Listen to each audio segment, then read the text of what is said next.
സുബഹിക്ക് എഴുന്നേൽക്കാൻ വേണ്ടി വിളിക്കുന്ന ഈ ഉമ്മയുടെ ഈ നിലപാടുകൾ അതെനിക്ക് മനസ്സിലാക്കി തരാൻ വേണ്ടി അദ്ദേഹം ഒരു അനുഭവം പറഞ്ഞു.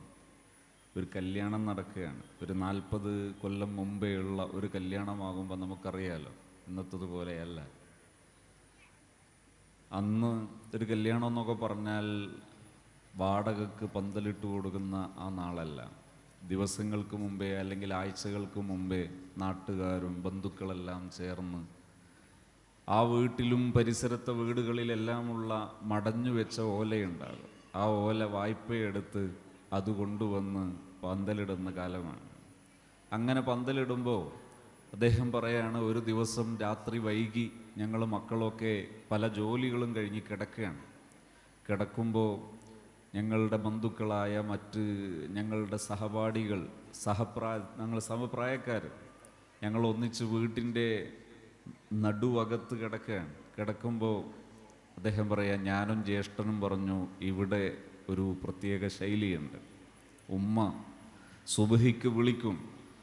അതിലെ ഒന്നാമത്തെ വിളി കേൾക്കുമ്പോൾ എഴുന്നേൽക്കാം, എഴുന്നേറ്റിട്ടില്ലെങ്കിലും കുഴപ്പമൊന്നുമില്ല. പക്ഷെ രണ്ടാമത് ഉമ്മ വിളിക്കും. ആ സമയത്ത് എഴുന്നേൽക്കലല്ലാത്ത ഓപ്ഷനില്ല. അതുകൊണ്ട് വിളി കേട്ടാൽ എഴുന്നേൽക്കണം.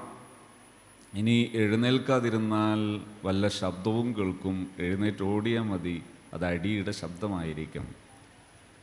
പക്ഷേ അവിടെ അദ്ദേഹം പറഞ്ഞതുപോലെ സംഭവിച്ചു. പിറ്റേ ദിവസം ഒന്നാം വിളിയുടെ ആ സമയത്ത് ക്ഷീണം കാരണം ഇവരെല്ലാം കിടന്നു ഉറങ്ങി. പക്ഷെ രണ്ടാം വിളിയുടെ സമയമാകുമ്പോൾ അടി കേട്ടപ്പോൾ ജ്യേഷ്ഠനും ഞാനും പറഞ്ഞു, എഴുന്നേറ്റ് ഓടിക്കോ, വേറെ ഓപ്ഷനില്ല. എല്ലാവരും എഴുന്നേറ്റ് പോയി നിസ്കരിച്ചു. ഒതു കൊടുത്ത് നിസ്കരിച്ച് തിരിച്ചു വന്നപ്പോൾ ഡൈനിങ് ഹാളിൽ എല്ലാവർക്കുള്ള കാപ്പിയും കടിയും ഒക്കെ റെഡിയാണ്. ഉമ്മയുടെ മുഖഭാവത്തിൽ ഒട്ടും വിഷമമോ ദേഷ്യമോ അല്ലെങ്കിൽ ഒന്നുമില്ല. വളരെ നിഷ്കളങ്കമായ ആ മനോഭാവം. ഇവിടെയാണ് മനഃശാസ്ത്രത്തിൽ ഫോംനെസ് വിത്തൗട്ട് ആങ്കർ എന്ന് പറയുക. ദേഷ്യമില്ലാത്ത കാർക്കശ്യം. ദേഷ്യമുണ്ടാകുമ്പോൾ കാർക്കശ്യത്തിൻ്റെ ടേസ്റ്റ് നഷ്ടപ്പെടും. ഈ ടേസ്റ്റി ആയിട്ടുള്ള സ്നേഹമുള്ള പെരുമാറ്റം, ഇത് അദ്ദേഹം പറയുന്നു, എൻ്റെ ജീവിതത്തിൽ ഒരു മതബിരുദം നേടിയിട്ട് പോലും അതേക്കാൾ എന്നെ സ്വാധീനിച്ചത് ഈ പാരൻറ്റിങ്ങിലെ സമീപനമാണ് എന്നതാണ് ശ്രദ്ധേയമായൊരു വശം. ഇന്ന് പക്ഷേ രക്ഷിതാക്കളിൽ നല്ലൊരു ശതമാനം കഷ്ടപ്പെടുന്നു. നമ്മുടെ മക്കളെ ഒരു നിസ്കാരാദി ആചാരങ്ങളോ അനുഷ്ഠാനങ്ങളോ ആരാധനകളോ പരിശീലിപ്പിക്കാൻ വേണ്ടി വളരെയേറെ പ്രയാസപ്പെടുന്നു. ഈ പ്രയാസപ്പെട്ടാലും റിസൾട്ട് അതിൽ അപ്പോഴും നമ്മൾ പരാജയവുമാണ്. ഈ അടുത്തൊരു ദിവസം ഒരു ഫാമിലി രാമനാട്ടുകരയിലെ ഹാപ്പി സോൺ സെൻറ്ററിൽ വന്നു. അതിൽ രക്ഷിതാവ് 2 പേരും നല്ല ബന്ധവിദ്യാഭ്യാസമുള്ളവരാണ്. അദ്ദേഹം മകനെ കൊണ്ടാണ് വരുന്നത്. ഒരു 16 വയസ്സോ 17 വയസ്സോ എങ്ങാനുള്ളൊരു മകനാണ്. ആ മകൻ SSLC തന്നെ കഴിഞ്ഞിട്ടില്ലെന്ന് പറയുന്നു. അവൻ വീട്ടിൽ തന്നെ ഇരിക്കുകയാണ് ചെയ്യുക എന്നാണ് അവരുടെ പരാതി. വീട്ടിൽ നിന്ന് അവൻ വീട്ടിൻ്റെ ജനലുകളും വാതിലുകളൊക്കെ അടിച്ചു പൊളിക്കുകയും അതുപോലെ ഒരുപാട് പരാക്രമങ്ങൾ കാണിക്കുകയും ചെയ്യുന്നു. വീട്ടിൽ നിന്ന് പുറത്തെവിടെയും ജോലിക്കോ പഠനത്തിനോ പോകാൻ അവൻ സന്നദ്ധമല്ല എന്നൊക്കെയാണ് അവരുടെ പരാതി. ഞാനിവരെ കേട്ടതിന് ശേഷം മകനെ ഇരുത്തി മകനോട് ചോദിച്ചു, എന്താണ് മോനെ നിനക്ക് പറയാനുള്ളത്? അവനൊന്നും പറയുന്നില്ല എന്ന് പറഞ്ഞു. എനിക്കൊന്നും പറയാനില്ലെന്ന് പറഞ്ഞു. ഞാൻ ചോദിച്ചു, മാതാപിതാക്കളല്ലേ നിൻ്റെ കൂടെ വന്നത്? മാതാപിതാക്കളല്ലേ, ഉമ്മയും ബാപ്പയും അല്ലേ? അവർ നിന്നെ കുറേ കാലം വളർത്തിയ നിൻ്റെ രക്ഷിതാക്കളല്ലേ? എന്താണ് നിനക്ക് അവരെക്കുറിച്ച് തോന്നുന്നത്? എന്താ സ്നേഹമൊന്നും തോന്നുന്നില്ലേ? അവരെന്നോട് ചോദിച്ചു, എന്തിന് സ്നേഹിക്കണം?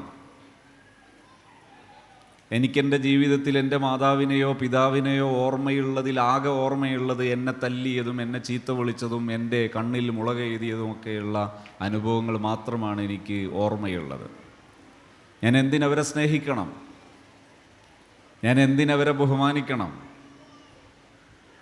എനിക്കവരെന്ത് തന്നത് എന്ന് ചോദിച്ചപ്പോൾ സത്യത്തിൽ അവനെ പറഞ്ഞു മനസ്സിലാക്കാൻ വളരെയേറെ പ്രയാസകരമായിരുന്നു. എന്നാൽ നമുക്ക് തോന്നും പറച്ചിൽ കേട്ടാൽ ആകെ ഇതേ ഉണ്ടായിട്ടുള്ളൂ എന്ന്. ഈ ഇത്രയും വയസ്സുകാലം അവൻ വളർന്നത് ആ മാതാപിതാക്കൾ ഉണ്ടാക്കിയ വീട്ടിലെ ആ തണലിന് കീഴിലാണ്. അവൻ്റെ ശരീരത്തിലെ ഓരോ കോശങ്ങളും വളർന്നത് ഈ മാതാപിതാക്കളുടെ അധ്വാനം കൊണ്ടാണ്. അവൻ്റെ ജീവിതത്തിലെ വലിയ ഭാഗങ്ങളെല്ലാം നേടിയ എന്തൊക്കെയുണ്ടോ എല്ലാം സത്യത്തിൽ ഈ പാരൻസ് മുഖേനയാണ്. പക്ഷേ എന്താ അവസാനം സംഭവിച്ചത്? അവൻ്റെ ജീവിതത്തിലെ ജന്മശത്രുവായി അവൻ അനുഭവിക്കുന്നത് മാതാവിനെയും പിതാവിനെയും. എവിടെയാണ് പിഴക്കുന്നത്? നാം മനസ്സിലാക്കേണ്ടത്, ഇതേപോലൊരനുഭവം ഒരു കുട്ടിയെ +1 +2 പഠിക്കുന്ന ഒരു വിദ്യാർത്ഥിയെ ഒരു സ്ഥാപനത്തിൽ നിന്ന് അല്ല 3 സ്ഥാപനങ്ങളിൽ നിന്ന് പുറത്താക്കപ്പെട്ടതിന് ശേഷം രക്ഷിതാവ് അഭ്യസ്തവിദ്യനാണ്, നല്ല എഡ്യൂക്കേറ്റഡാണ്. അവർ കൊണ്ടുവന്നു. ഞാൻ ഈ കുട്ടിയോട് ഇരുന്ന് സംസാരിച്ചതിന് ശേഷം ഞാൻ അവരോട് കുട്ടിയോടുള്ള പെരുമാറ്റത്തെക്കുറിച്ച് പറഞ്ഞു. ആ പെരുമാറ്റത്തെക്കുറിച്ച് പറഞ്ഞതിന് ശേഷം അവരോട് ഞാൻ പറഞ്ഞു, നിങ്ങളൊരാഴ്ച കഴിഞ്ഞതിന് ശേഷം വീണ്ടും ഹാപ്പി സോണിൻ്റെ ഏതെങ്കിലും ഒരു സെൻറ്ററിൽ നിങ്ങൾക്ക് വേണമെങ്കിൽ വരാം. ഒരാഴ്ച കഴിഞ്ഞപ്പോൾ അവർ വന്നു. അവർ പറഞ്ഞു, മകനിൽ ഭയങ്കര മാറ്റമുണ്ട്. മകനിൽ മാത്രമല്ല, എല്ലാ മക്കളിലും മാറ്റമുണ്ട്. മക്കളുടെ എല്ലാം നിസ്കാരം, ഫോൺ ഉപയോഗം, എല്ലാറ്റിലും മാറ്റം വന്നു തുടങ്ങിയിട്ടുണ്ട്. ഞാൻ അവരോട് എന്താ ചെയ്യാൻ പറഞ്ഞതെന്നറിയോ? നിങ്ങൾ മകനോടുള്ള സംസാരം ഇപ്പോൾ തൽക്കാലം നിർത്തിവെക്കുക. അത് പക്ഷേ പിണങ്ങലാകരുത്. നിങ്ങൾ തൽക്കാലം ഒന്ന് നിങ്ങളുടെ സംസാരം നിർത്തിവെക്കുക. നിങ്ങളുടെ ഒരു 24 മണിക്കൂർ കഴിയുന്നതിനിടയിൽ നിങ്ങളുടെ ഈ മകനെക്കുറിച്ച് ഒരു 5 നന്മകൾ നിങ്ങളൊരു നോട്ട് പുസ്തകത്തിൽ എല്ലാ ദിവസവും ഒന്ന് കുറിച്ചു വെക്കാൻ പറഞ്ഞു. എല്ലാ ദിവസവും ഒരു 5 നന്മകളെങ്കിലും നിങ്ങളുടെ മകനെക്കുറിച്ചൊന്ന് കുറിച്ചു വെക്കാൻ പറഞ്ഞു. ഞാനിത് പറയുമ്പോൾ എൻ്റെ പ്രിയപ്പെട്ട മുമ്പിലിരിക്കുന്ന നിരവധി രക്ഷിതാക്കളോട് വളരെ സ്നേഹത്തോടെയും അതിലേറെ ബഹുമാനത്തോടെയും എനിക്ക് പറയാനുള്ളത്, നമ്മൾ ആലോചിച്ച് നോക്കേണ്ട ഒരു വിഷയം, ഒരു 24 മണിക്കൂർ നമ്മുടെ ലൈഫിൽ നിന്ന് കറങ്ങിത്തീരുന്നതിനിടയിൽ നമ്മുടെ ഒരു മകനെ, നമ്മുടെ ഒരു മകളെ നാം എത്ര തവണ ഒന്ന് മുഖത്ത് നോക്കി പുഞ്ചിരിക്കുകയോ അഭിനന്ദിക്കുകയോ ചെയ്ത സംഭവം ഉണ്ടാകും? ഒരു 24 മണിക്കൂർ കഴിയുന്നതിനിടയിൽ പരസ്പരം നമ്മൾ അഭിനന്ദിക്കുകയോ സന്തോഷിപ്പിക്കുകയോ ചെയ്യുന്ന വാക്കുകൾ പറഞ്ഞ് എത്ര സമയമുണ്ടാകും? പലർക്കും അത് വിരളമായിരിക്കും. ഞാൻ അവരോട് രണ്ടാമത് പറഞ്ഞ കണ്ടീഷൻ, നിങ്ങൾ മകനോട് നിസ്കരിക്കാനോ അല്ലെങ്കിൽ മറ്റു കാര്യങ്ങളൊക്കെ പറയുന്നത് നിർത്തിവെക്കുക. പറയുമ്പോൾ ശ്രദ്ധിക്കണം, ഇതൊരു കേസ് സ്റ്റഡീസാണ്, അല്ലാതെ പൊതുവായുള്ള മാർഗനിർദ്ദേശമല്ല. അപ്പോൾ അവർ ചോദിച്ചു, അവൻ നിസ്കരിക്കണ്ടേ? അപ്പം ഞാൻ ചോദിച്ചു, നിങ്ങൾ നിസ്കരിക്കാൻ പറഞ്ഞ വകയിൽ വല്ല പുരോഗതിയുണ്ടോ? ഇല്ല. നിസ്കരിക്കാൻ പറഞ്ഞാൽ അവൻ ഒന്നുകൂടി വൈകുകയാണ് ചെയ്യുന്നത്, ചിലപ്പോഴൊക്കെ നിസ്കരിക്കാതിരിക്കുകയും ചെയ്യുന്നുണ്ട്. അപ്പം ഞാൻ ചോദിച്ചു, ഇന്ന് തൽക്കാലം നിങ്ങൾ ഒരാഴ്ചത്തേക്ക് നമ്മുടെ ഒരു കേസ് സ്റ്റഡീസിൻ്റെ ഭാഗമായി നിങ്ങളുടെ പറച്ചിൽ നിർത്തിവെക്കാൻ പറഞ്ഞു. ആ ഒരാഴ്ച കഴിഞ്ഞിട്ട് വരുമ്പോഴാണ് ഞാൻ പറഞ്ഞത്, ഈ കുട്ടിയുടെ നിസ്കാരത്തിൽ പുരോഗതിയുണ്ട്. ഈ കുട്ടിയുടെ മാത്രമല്ല, ആ വീട്ടിലുള്ള മറ്റു മക്കളുടെ ജീവിതത്തിലും കൂടെ മാറ്റം വരുന്നു. എന്താണ് സത്യത്തിൽ സംഭവിച്ചുകൊണ്ടിരിക്കുന്നത്? എവിടെയാണ് മാറ്റങ്ങൾ വരുന്നത്? ഈ അടുത്തും ആ രക്ഷിതാവ് എനിക്കൊരു ലെറ്റർ എഴുതി. എനിക്ക് ഒരു ജീവിതം സമ്മാനിച്ചത് ആ ഒരു ഹാപ്പി സോണിലെ വരവിന് ശേഷമാണ്. കാരണം എൻ്റെ ചെറിയ കൊച്ചു കുഞ്ഞ് വീട്ടിൽ നിന്ന് മഗ്‌രിബിൻ്റെ സമയത്തൊക്കെ പുറത്തേക്ക് പോയിട്ട് ആൾക്കാർ പിടിച്ചു കൊണ്ടുത്തരുമായിരുന്നു. ആ കൊച്ചുകുഞ്ഞിനെ ഞാൻ വളർത്തുന്നത് ആ കുട്ടിക്ക് അസഹനീയമായപ്പോഴാണ് കൊച്ചുകുഞ്ഞ് ഒരു മഗ്‌രിബിൻ്റെ ആ വിളക്കണയും സമയത്ത്, വെളിച്ചമണയും സമയത്ത് പോലും പുറത്തേക്ക് പോകാൻ പ്രേരിപ്പിച്ചതെങ്കിൽ, ഒരു പാരൻറ്റിങ്ങിനിടയിൽ ഒരു കുട്ടി അനുഭവിക്കുന്ന അസ്വസ്ഥത എത്രയേറെ അപകടകരമാണ് എന്ന് ആലോചിച്ച് നോക്കൂ. എന്തിനിങ്ങനെ കഷ്ടപ്പെടണം? ഇത്ര കഷ്ടപ്പെടാനൊന്നുമില്ല പാരൻറ്റിങ് എന്നതൊരു നാച്ചുറലായി വളരേണ്ട ഒരു സാധനമാണ്. അറ്റ്ലീസ്റ്റ് ഒരു മറ്റ് ജീവജാലങ്ങളെയെങ്കിലും നോക്കിക്കണ്ട് മനസ്സിലാക്കാനുള്ള ഒരു പ്രാപ്തി അത് നമ്മൾ നേടിയെടുക്കുക എന്നതാണ് അതിൽ വേണ്ടത്. കഴിഞ്ഞ ദിവസം നല്ല പ്രായമുള്ള ഒരു 25 27 അല്ലെങ്കിൽ 28 വയസ്സെങ്കിലും ചുരുങ്ങിയത് കാണും. അത്തരം ഒരു പ്രൊഫഷണലായ മകളെയും കൊണ്ടൊരു രക്ഷിതാവ് വന്നു. മെഡിക്കൽ ഫീൽഡിലെ ഒരു PG ഹോൾഡർ കൂടിയാണ് ഈ മകൾ. എന്താണ് കേസ്? ജീവിതം അലങ്കോലപ്പെട്ടു. വൈവാഹിക ജീവിതം അവസാനിപ്പിക്കാൻ വേണ്ടി ഡൈവോഴ്സ് അപ്ലിക്കേഷൻ തൊലാഖിന് വേണ്ടി അപേക്ഷ കൊടുത്തിരിക്കുകയാണ്. ജീവിതം ആകെ ക്രമരഹിതമായി കിടക്കുന്നു. ആൾ പ്രൊഫഷണലാണെങ്കിലും മിനിമം 5 മെഡിസിനെങ്കിലും സൈക്യാട്രി മെഡിസിൻ കഴിച്ചുകൊണ്ടിരിക്കുന്നുണ്ട്. ഞാൻ ചോദിച്ചു, എന്തേ ഈ മകളുടെ പ്രശ്നം? ഒരുപാട് പ്രശ്നങ്ങൾ പറഞ്ഞു. ഈ പ്രശ്നങ്ങൾ പറഞ്ഞതിന് ശേഷം ഈ പാരൻറ്റും ഈ മകളും തമ്മിലുള്ള റിലേഷൻ പഠിക്കാൻ വേണ്ടി ശ്രമിക്കുമ്പോഴാണ് എന്നെ ഞെട്ടിച്ചത്. എന്തേ? മകൾക്ക് രാവിലെ എഴുന്നേൽക്കുമ്പോൾ ഡ്രസ്സ് അയൺ ചെയ്തു കൊടുക്കുന്നത് ഈ ബാപ്പയാണ്, പിതാവാണ്. രാവിലെ ബെഡ്റൂമിലേക്ക് കോഫിയും ആവശ്യമായ പലഹാരവും എത്തിച്ചു കൊടുക്കുന്നത് ബാപ്പയാണ്. സ്നേഹമാണ് പോലും. ഈ കുട്ടിക്ക്, ഈ യുവതിയായ 30 വയസ്സോ 28 വയസ്സുകാരിയോ ആയ ഈ പ്രൊഫഷണലിന് ഒരു ദാമ്പത്യ ജീവിതം നയിക്കാൻ കഴിയാതെ ജീവിതം അലങ്കോലപ്പെട്ട് കഴിയാനുള്ള കാരണം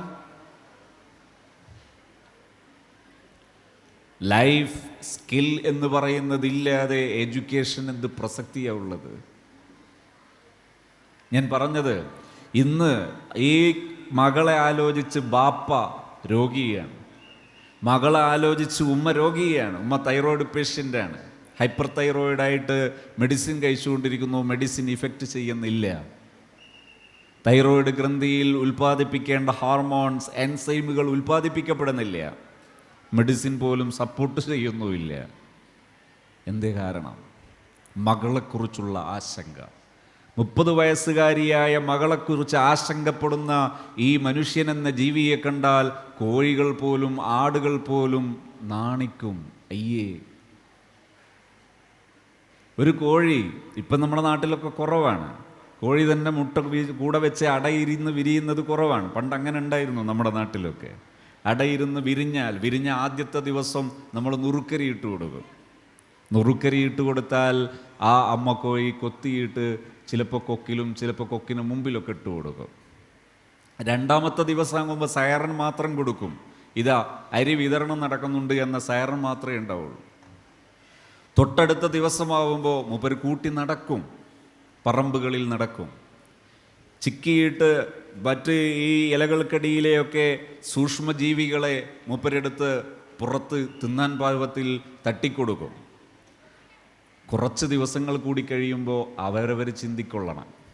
സ്വന്തം ചിന്തി എടുത്ത ഈ പലഹാരം ആ തള്ളക്കോഴി തന്നെ കഴിക്കും, പിന്നെ കൊടുക്കൂല. ഇനി കുറച്ച് ദിവസങ്ങൾ കൂടി കഴിയുമ്പോൾ അവർ പറയും, ഇനി കൂടെ നടക്കാൻ പാടില്ല, വഴി പിരിഞ്ഞ് നടന്നോളണം. ഇതാണ് പാരൻറ്റിങ്. ഓരോ പ്രായവും പ്രായത്തിനനുസരിച്ച് മക്കളുടെ ഉത്തരവാദിത്തങ്ങളും മക്കളുടെ ലൈഫ് തിങ്സ്, അവരുടെ ലൈഫ് ആക്ടിവിറ്റീസുകൾ, അത് ആ മറാഫിക്കുകൾ, അവരുടെ ജീവിതാവശ്യങ്ങൾ സ്വയം ചെയ്യാൻ അവരെ വളർത്തുന്നതാണ് പാരൻറ്റിങ്. അതുപക്ഷേ ഇത് ചെയ്യാതെ പലപ്പോഴും വിദ്യാഭ്യാസം എന്ന ചില മിഥ്യകൾ പേറുന്നതിൻ്റെ പേരിൽ, വിദ്യാഭ്യാസം ആവശ്യമാണ്, പക്ഷേ വിദ്യാഭ്യാസം എന്ന് പറയുന്നത് മനുഷ്യനെ നേരാം വണ്ണം നയിക്കാനും ജീവിതത്തിനുള്ള ഉപാധിയായി ഉപയോഗപ്പെടുത്തുന്നതാണ് ഇന്നത്തെ അക്കാദമിക് എഡ്യൂക്കേഷൻ എന്നെങ്കിലും മിനിമം ലെവലിൽ മനസ്സിലാക്കാൻ കഴിയാതെ പോയാൽ, അതൊരു ആഭാസമായി കണ്ടാൽ അതൊരു ശല്യമായി മാറും. ജീവിതം തന്നെ തടസ്സപ്പെടുത്തുന്നതായി അത് മാറും. അതിന് പകരം പാരൻറ്റിങ് എന്നതിലേക്ക് വരുമ്പോൾ ഒരു രക്ഷിതാവിനുണ്ടാകേണ്ടത് പ്രായാനുസൃതമായി ഉത്തരവാദിത്തങ്ങൾ മക്കൾക്ക് വിഭജിച്ച് നൽകാൻ നമുക്ക് കഴിയണം. ഞാനിനി എൻ്റെ പാരൻറ്റിങ്ങിൽ നമുക്ക് മനസ്സിലാക്കേണ്ട ചെറിയ പ്രധാന ഘട്ടങ്ങളിലൂടെ ചെറിയ ഒരു ഓട്ടപ്രദക്ഷിണം നടത്താം. വളരെ ചുരുങ്ങിയ സമയം, ജസ്റ്റ് അവയർനെസ് മാത്രം ഉണ്ടാക്കാൻ മാത്രമേ ഇവിടെ ഇത് ഉപകരിക്കൂ എന്നതാണ് എൻ്റെ ഒരു കണക്കുകൂട്ടൽ.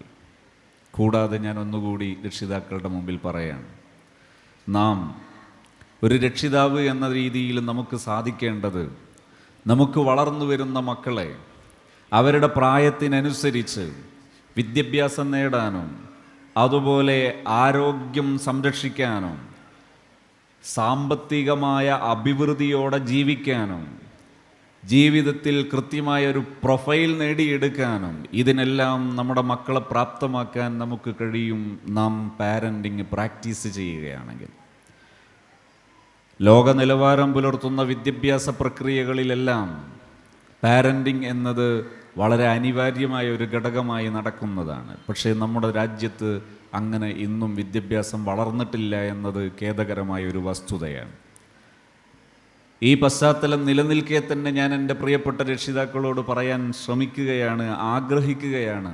അൽ-ഇഹ്സാൻ്റെ ക്യാമ്പസിൽ നിങ്ങൾ റിക്വസ്റ്റ് ചെയ്താൽ, അതായത് പാരൻറ്റിങ് പഠിക്കണമെന്ന താല്പര്യത്തോടെ റിക്വസ്റ്റ് ചെയ്യുകയാണെങ്കിൽ 40-50 പേരുള്ള ഒരു ബാച്ച്, ആ ഒരു ബാച്ച് സ്റ്റാർട്ട് ചെയ്യുകയും ആ ബാച്ചിൽ നിങ്ങളുടെ മറ്റ് ജോലികളൊന്നും കളയാതെ ആഴ്ചയിൽ ഒരു ദിവസം ഒരു 4 മണിക്കൂർ സമയം മാറ്റിവെക്കാൻ നിങ്ങൾ സന്നദ്ധമാണെങ്കിൽ ഈ മക്കളെ അവർക്കാവശ്യമായ ഓരോ കഴിവും സ്വയം ചെയ്ത് വളരുന്നവരാക്കി മാറ്റാൻ, അവർക്കാവശ്യമായ മതബോധമുണ്ടാക്കിയെടുക്കാൻ, അവർക്കാവശ്യമായ മറ്റ് സ്കില്ലുകൾ നേടിക്കൊടുക്കാൻ ഇതിനെല്ലാം പറ്റും വിധം പാരൻറ്റിങ് പ്രാക്ടീസ് ചെയ്യിക്കുന്ന ഒരു പാരൻറ്റിങ് കോഴ്സ് നമുക്ക് നടത്താം. ഇവിടെ ആഴ്ചയിൽ ഒരു ദിവസം കൂടിയിരുന്ന് നമ്മുടെ മക്കളുടെ വിവരങ്ങൾ മുമ്പിൽ വെച്ച് ഇതിന് ഏത് രീതിയിൽ സമീപിച്ചാലാണ് നമുക്ക് പരിഹാരമുണ്ടാവുക. ഉദാഹരണത്തിന് മൊബൈൽ അഡിക്ഷനുള്ള ഒരു കുട്ടിയുടെ വിഷയം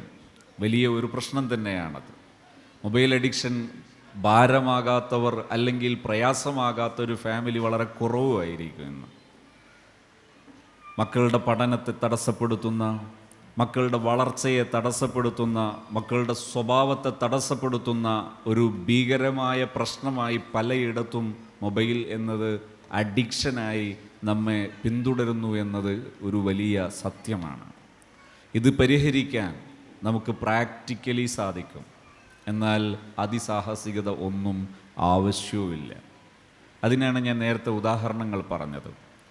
ഇന്നലെ എൻ്റെ സദസ്സിലിരിക്കുന്ന മിനിയാന്ന് തിരൂരിലെ ലൈഫ് എൻറിച്ച്മെൻറ്റ് ട്രെയിനിങ് പ്രോഗ്രാം എന്ന സെഷൻ നടന്നുകൊണ്ടിരിക്കുമ്പോൾ ഒരു പ്രഗത്ഭനായ പണ്ഡിതൻ, അദ്ദേഹം വളരെ ഒരു സോഷ്യൽ ഇൻഫ്ലുവൻസ് ഉള്ള, നല്ല സാമൂഹിക ആധിപത്യമുള്ള നല്ലൊരു പ്രഭാഷകനും കഴിവുറ്റ ഒരു പ്രതിഭയുമാണ്.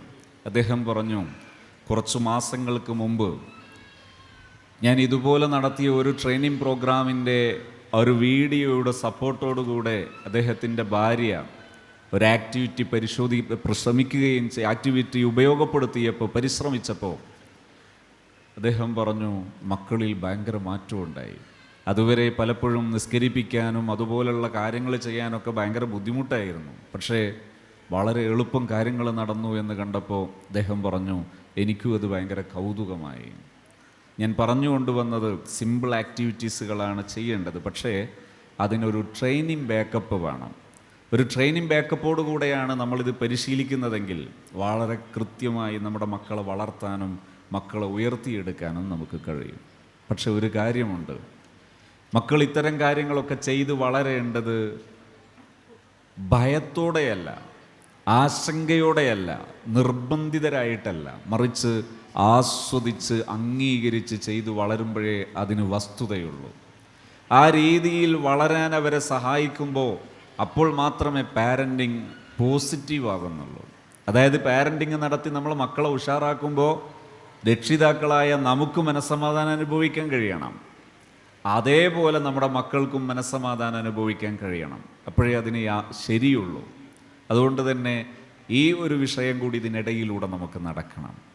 സംസ്കാരാധികാരങ്ങളിലെല്ലാം ഇതുപോലെ നേട്ടങ്ങൾ ഉണ്ടാക്കാൻ നമുക്ക് കഴിയണം. പാരൻറ്റിങ്ങിനെ കുറിച്ച് കുറഞ്ഞ ഭാഗം കൂടി സംസാരിക്കാൻ ഞാൻ ശ്രമിച്ചുകൊണ്ട് ഞാൻ എൻ്റെ ഈ സംസാരം ക്ലോസ് ചെയ്യാം. പാരൻറ്റിങ്ങിൽ ഞാൻ തുടക്കത്തിൽ പറഞ്ഞു, അതിൻ്റെ ഒരു നിർവചനം അല്ലെങ്കിൽ ഡെഫിനിഷൻ ലെവലിൽ മനസ്സിലാക്കുമ്പോൾ നമ്മുടെ മക്കൾക്ക് ആവശ്യമുള്ള എല്ലാം, അറിവ്, ആഹാരം, പാർപ്പിടം എല്ലാം അവർക്ക് നേടിക്കൊടുക്കുന്നത്, അത് പക്ഷേ ശരിയായ ദിശ ഇതാണ്. രക്ഷിതാവിനും ഈ കുട്ടികൾക്കും മനസ്സമാധാനം കിട്ടണം, സന്തോഷം കിട്ടണം. എന്നിട്ട് അവർ ചെയ്ത് വളരണം. രണ്ടാമത്തത് അതിലെ നെഗറ്റീവ് ഏതാണ്? രക്ഷിതാവ് കഷ്ടപ്പെടുന്നുണ്ടെങ്കിൽ ഇത് നെഗറ്റീവാണ്, എവിടെയോ മിസ്റ്റേക്കുണ്ട്. കുട്ടി കഷ്ടപ്പെടുന്നുണ്ടെങ്കിലും മിസ്റ്റേക്കുണ്ട്. കാരണം പിന്നീട് അത് പരുക്കുകളിലേക്ക് പോകും. നമ്മുടെ നിയന്ത്രണങ്ങളുടെ പരിധിയിൽ നിന്ന് ഒരു പുറത്തു പോകുമ്പോൾ വലിയ പ്രശ്നമായി അത് മാറും, ഭീകരമായ പ്രശ്നങ്ങളായി അത് മാറും. അതില്ലാതിരിക്കണമെങ്കിൽ പാരൻറ്റിങ് പോസിറ്റീവായിരിക്കണം. പോസിറ്റീവ് ആകണമെങ്കിൽ ഇതാണ് അതിൻ്റെ ലക്ഷണം. ഇനി ഇതിനു വേണ്ടി ഒന്നാമതുണ്ടാകേണ്ട കാര്യം എന്താ? ഏറ്റവും ഒന്നാമത്തത്, പാരൻറ്റിങ്ങിലെ ഒന്നാമത്തെ ഘടകം, രക്ഷിതാക്കളായ നമുക്ക് മാനസികമായ സ്വസ്ഥത ഉണ്ടാവുക എന്നതാണ്. മാനസികമായി ഒരു രക്ഷിതാവിന് സ്വസ്ഥതയുണ്ടാവുക എന്നതാണ് ഏറ്റവും പ്രധാനപ്പെട്ട ഒന്നാം ഘടകം. രണ്ടാമത്തത് എന്താണ്? രണ്ടാമത്തത് നമ്മുടെ ജീവിതത്തെ ഇഷ്ടപ്പെട്ട് ഏറ്റെടുക്കാൻ നമുക്ക് കഴിയുക എന്നതാണ് ഒരു പാരൻറ്റിങ്ങിലെ മർമ്മപ്രധാനമായ നമ്മുടെ ഉത്തരവാദിത്വം. ഈ രണ്ട് സംഗതികളില്ലെങ്കിൽ നമ്മുടെ മക്കൾക്ക് പെട്ടെന്ന് റാഷ് എക്സ്പീരിയൻസ്, വളരെ പരുക്കുള്ള അനുഭവങ്ങളുണ്ടാകും. ഞാൻ ഒന്നുകൂടി അത് പറയാം. ഒരനുഭവം പറഞ്ഞാലായിരിക്കും നിങ്ങൾക്ക് പെട്ടെന്നത് മനസ്സിലാവുക. മലപ്പുറത്തെ ഹാപ്പി സോണിൻ്റെ സെൻറ്ററിൽ വെച്ച് ലേഡീസിനുള്ള ലൈഫ് എൻറിച്ച്മെൻറ്റ് ട്രെയിനിങ് പ്രോഗ്രാം നടന്നുകൊണ്ടിരിക്കുമ്പോൾ ഒരു ദിവസം ഒരു സഹോദരി പറഞ്ഞു, സത് എന്നും ചെറിയ കുട്ടിയാണ്, 2-3 വയസ്സേ ആയിട്ടുണ്ടാവുള്ളൂ, കുട്ടിക്ക് എന്നും അസുഖമാണ്. ആഴ്ചയിൽ 2 തവണ, ചില ആഴ്ചയിൽ 3 തവണ ഡോക്ടറെ അടുത്ത് പോകേണ്ടി വരും. എന്നാലും ഇതിങ്ങനെ തുടരുകയെന്നല്ലാതെ ഒരു ശാശ്വത പരിഹാരം കിട്ടുന്നില്ല. ഞാൻ അദ്ദേഹത്തോട് ഈ കുട്ടിയുടെ രോഗലക്ഷണങ്ങളും ഈ ലൈഫൊക്കെ ചോദിച്ചതിന് ശേഷം ഞാൻ പറഞ്ഞു, നിങ്ങളൊരു കാര്യം ചെയ്യുക, നിങ്ങൾ 2 തെറാപ്പികൾ പ്രാക്ടീസ് ചെയ്യുക. എന്ത് 2 therapy? 1 forgiveness therapy, 2 gratitude therapy. Gratitude therapy എന്നത്, ഫോർഗിവ്നെസ് തെറാപ്പി എന്നത് എല്ലാവർക്കും ആവശ്യമുള്ളതാണ്, ഒരു മുസ്ലിമിന് അനിവാര്യമാണ്. ഗ്രാറ്റിറ്റ്യൂഡ് എന്ന് പറഞ്ഞാൽ ഹംദാണ്. എപ്പോഴും ഹംദ് ഒരു തെറാപ്പി മോഡിൽ പറയാൻ കഴിയണം. രണ്ടാമത്തത് എന്താണ്? ഫോർഗിവ്നെസ്, ഫോർഗിവ് എവ്രി വൺ, എല്ലാവർക്കും പുറത്തു കൊടുക്കുന്നത്. അപ്പോൾ എന്നോട് ചോദിച്ചു, ഉസ്താദേ കുട്ടീനെ കൊണ്ട് ഇതെങ്ങനെ ചെയ്യിപ്പിക്കുക? ഞാൻ പറഞ്ഞു, കുട്ടിയല്ല ചെയ്യേണ്ടത്, നിങ്ങൾ പാരൻ്റാണ് ചെയ്യേണ്ടത്, കുട്ടിയുടെ ഉമ്മ നിങ്ങൾ ചെയ്യുക. അപ്പോൾ ഈ രക്ഷിതാവ് ചോദിച്ചു, ഞാൻ ചെയ്താൽ എങ്ങനെയാണ് കുട്ടിയുടെ അസുഖം മാറുക? ഞാൻ പറഞ്ഞു, നിങ്ങളൊരാഴ്ച ചെയ്തു നോക്ക്, പ്രത്യേകിച്ച് പരുക്കൊന്നും ഉണ്ടാകൂലല്ലോ. അങ്ങനെ അവർ ചെയ്തു. തൊട്ടടുത്ത ആഴ്ചയിൽ, അല്ലെങ്കിൽ അതിന് തൊട്ടടുത്ത ആഴ്ചയിലൊന്നും എനിക്ക് ഓർമ്മയില്ല, അവിടെ വെച്ചിങ്ങനെ ഇതേപോലെ മറ്റൊരു ആൾ ചോദ്യം ചോദിക്കുകയാണ്. എന്താ ചോദ്യം? കുട്ടിക്ക് എപ്പോഴും ജലദോഷം കൊണ്ട് ഭയങ്കര ബുദ്ധിമുട്ട്, ഇടയ്ക്ക് പനി ഉണ്ടാകുക, മാറുന്നില്ല, എത്ര കാണിച്ചിട്ടും ശാശ്വതമായൊരു മാറ്റം വരുന്നില്ല, എന്താ ചെയ്യേണ്ടതെന്ന് ചോദിച്ച് തീരുമ്പോൾ സദസ്സിൽ നിന്നൊരാൾ പറഞ്ഞു, അത് ഫോർഗിവ്നെസ് തെറാപ്പിയും ഗ്രാറ്റിറ്റ്യൂഡ് തെറാപ്പിയും ചെയ്താൽ മതി. അപ്പോൾ പറഞ്ഞു കഴിഞ്ഞപ്പോൾ ഞാൻ ചോദിച്ചു, അതാരാ പറഞ്ഞത്? നോക്കുമ്പോൾ കഴിഞ്ഞ പ്രാവശ്യം ചോദ്യം ചോദിച്ച ആളാണ്. ഞാൻ ചോദിച്ചു, നിങ്ങളെന്തേ അങ്ങനെ പറയാൻ കാരണം? അവർ പറഞ്ഞു, ഉസ്താദെ ഞാൻ അന്ന് ചോദിക്കുമ്പോൾ ഞാൻ സംശയം ചോദിച്ചിട്ടുണ്ടായിരുന്നു, ഞാൻ ചെയ്താൽ എങ്ങനെയാണ് കുട്ടിയുടെ അസുഖം മാറുക? പക്ഷേ ഞാനത് ചെയ്തു. ഇന്നലെ നല്ല അതിരാവിലെയുള്ള സമയം, മഴയും അതുപോലെ കാലാവസ്ഥ പ്രതികൂലാവസ്ഥയൊക്കെ ഉള്ള ഒരു സമയത്ത് ഞാനും എൻ്റെ ഹസ്ബൻഡും എൻ്റെ കൊച്ചു കുട്ടിയെ 2 വീലറിൽ ബാക്കിലിരുത്തിയിട്ട് യാത്ര ചെയ്യുകയാണ്. അങ്ങനെ യാത്ര ചെയ്താൽ സാധാരണഗതിയിൽ 2 ആഴ്ചത്തേക്ക് അസുഖം വരാൻ അത് മതി. പക്ഷേ ആ യാത്ര ചെയ്തിട്ട് ഒരു കുഴപ്പമില്ല. ഈ ആഴ്ചയിൽ ഒരു ദിവസം പോലും എൻ്റെ കുട്ടിക്ക് ഈ അസുഖങ്ങളൊന്നും വരുന്നില്ല.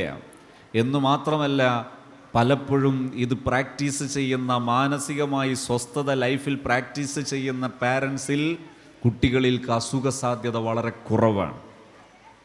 എന്നു മാത്രമല്ല, എൻ്റെ സദസ്സിലിരിക്കുന്ന പാരൻസിനോട്, മുസ്ലിംസ് ആയതുകൊണ്ട് ഞാൻ അഡീഷണലായി ഒരു കാര്യം സൂചിപ്പിക്കാൻ കൂടി ഈ സമയം ആഗ്രഹിക്കുകയാണ്.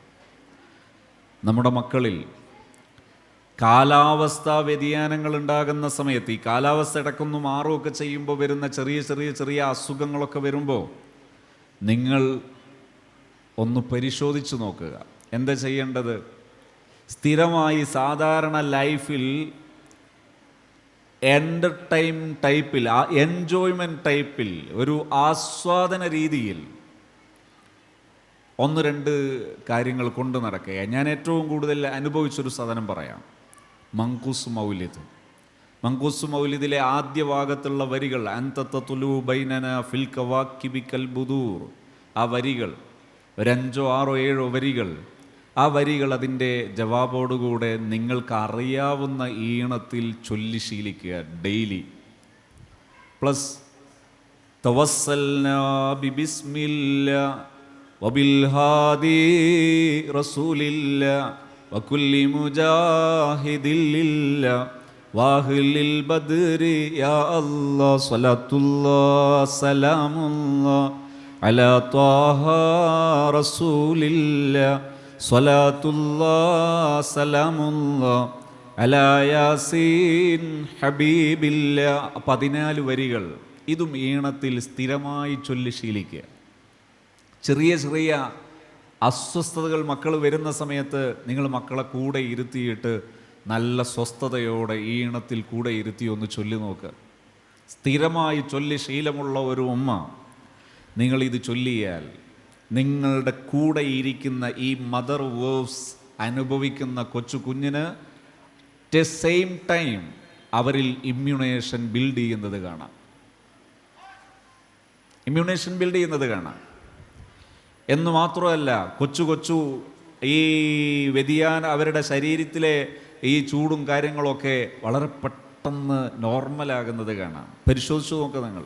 ഒരു മോഡേൺ സയൻസ് ഉണ്ട്, ബയോപ്ലാസ്മിക് ഹീലിംഗ് എന്ന് പറഞ്ഞാൽ ഒരു മനുഷ്യനിൽ നിന്ന് മറ്റൊരു മനുഷ്യനിലേക്ക് എനർജി ട്രാൻസ്ഫർ ചെയ്യാൻ ഉപയോഗപ്പെടുത്തുന്ന ഒരു മോഡേൺ സയൻസ് ആണത്.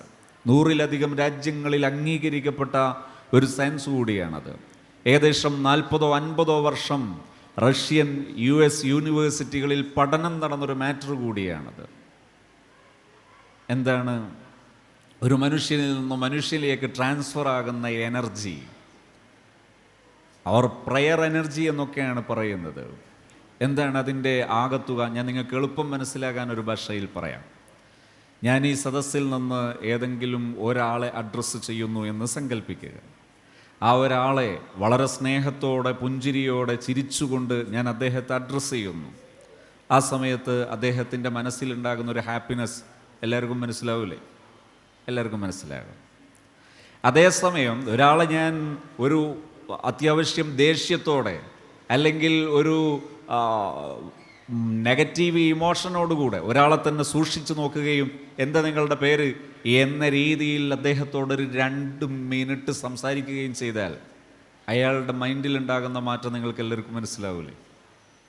ഉണ്ടാകും. സത്യത്തിൽ വയർ കണക്ഷൻ ഉണ്ടോ? ഇല്ല. ശരീരം ടച്ച് ചെയ്യുന്നുണ്ടോ? ഇല്ല. പിന്നെ എവിടെ നിന്നാണ് അദ്ദേഹത്തിൻ്റെ മനസ്സിൽ ഈ മാറ്റം കൊണ്ടുവരാൻ സാധിച്ചത്? ഈ മാറ്റം ഒരു മനുഷ്യനിൽ നിന്ന് മറ്റൊരു മനുഷ്യനിലേക്ക് എനർജി ട്രാൻസ്ഫർ ചെയ്യാൻ സാധ്യതയുള്ള ഒരു പെരുമാറ്റ രീതിയാണെങ്കിൽ ഇതിൻ്റെ ഒരു മേജർ സ്റ്റൈലാണ് ബയോപ്ലാസ്മിക് ഹീലിംഗ് എന്ന് പറയുന്നത്. ഇതിന് ഏറ്റവും കൂടുതൽ സാധ്യതയുള്ള ഇടമാണ് ഒരു മാതാവ് കുഞ്ഞ് എന്ന കണക്ഷൻ, ഒരു പിതാവ് മകൻ മകൾ എന്ന കണക്ഷൻ.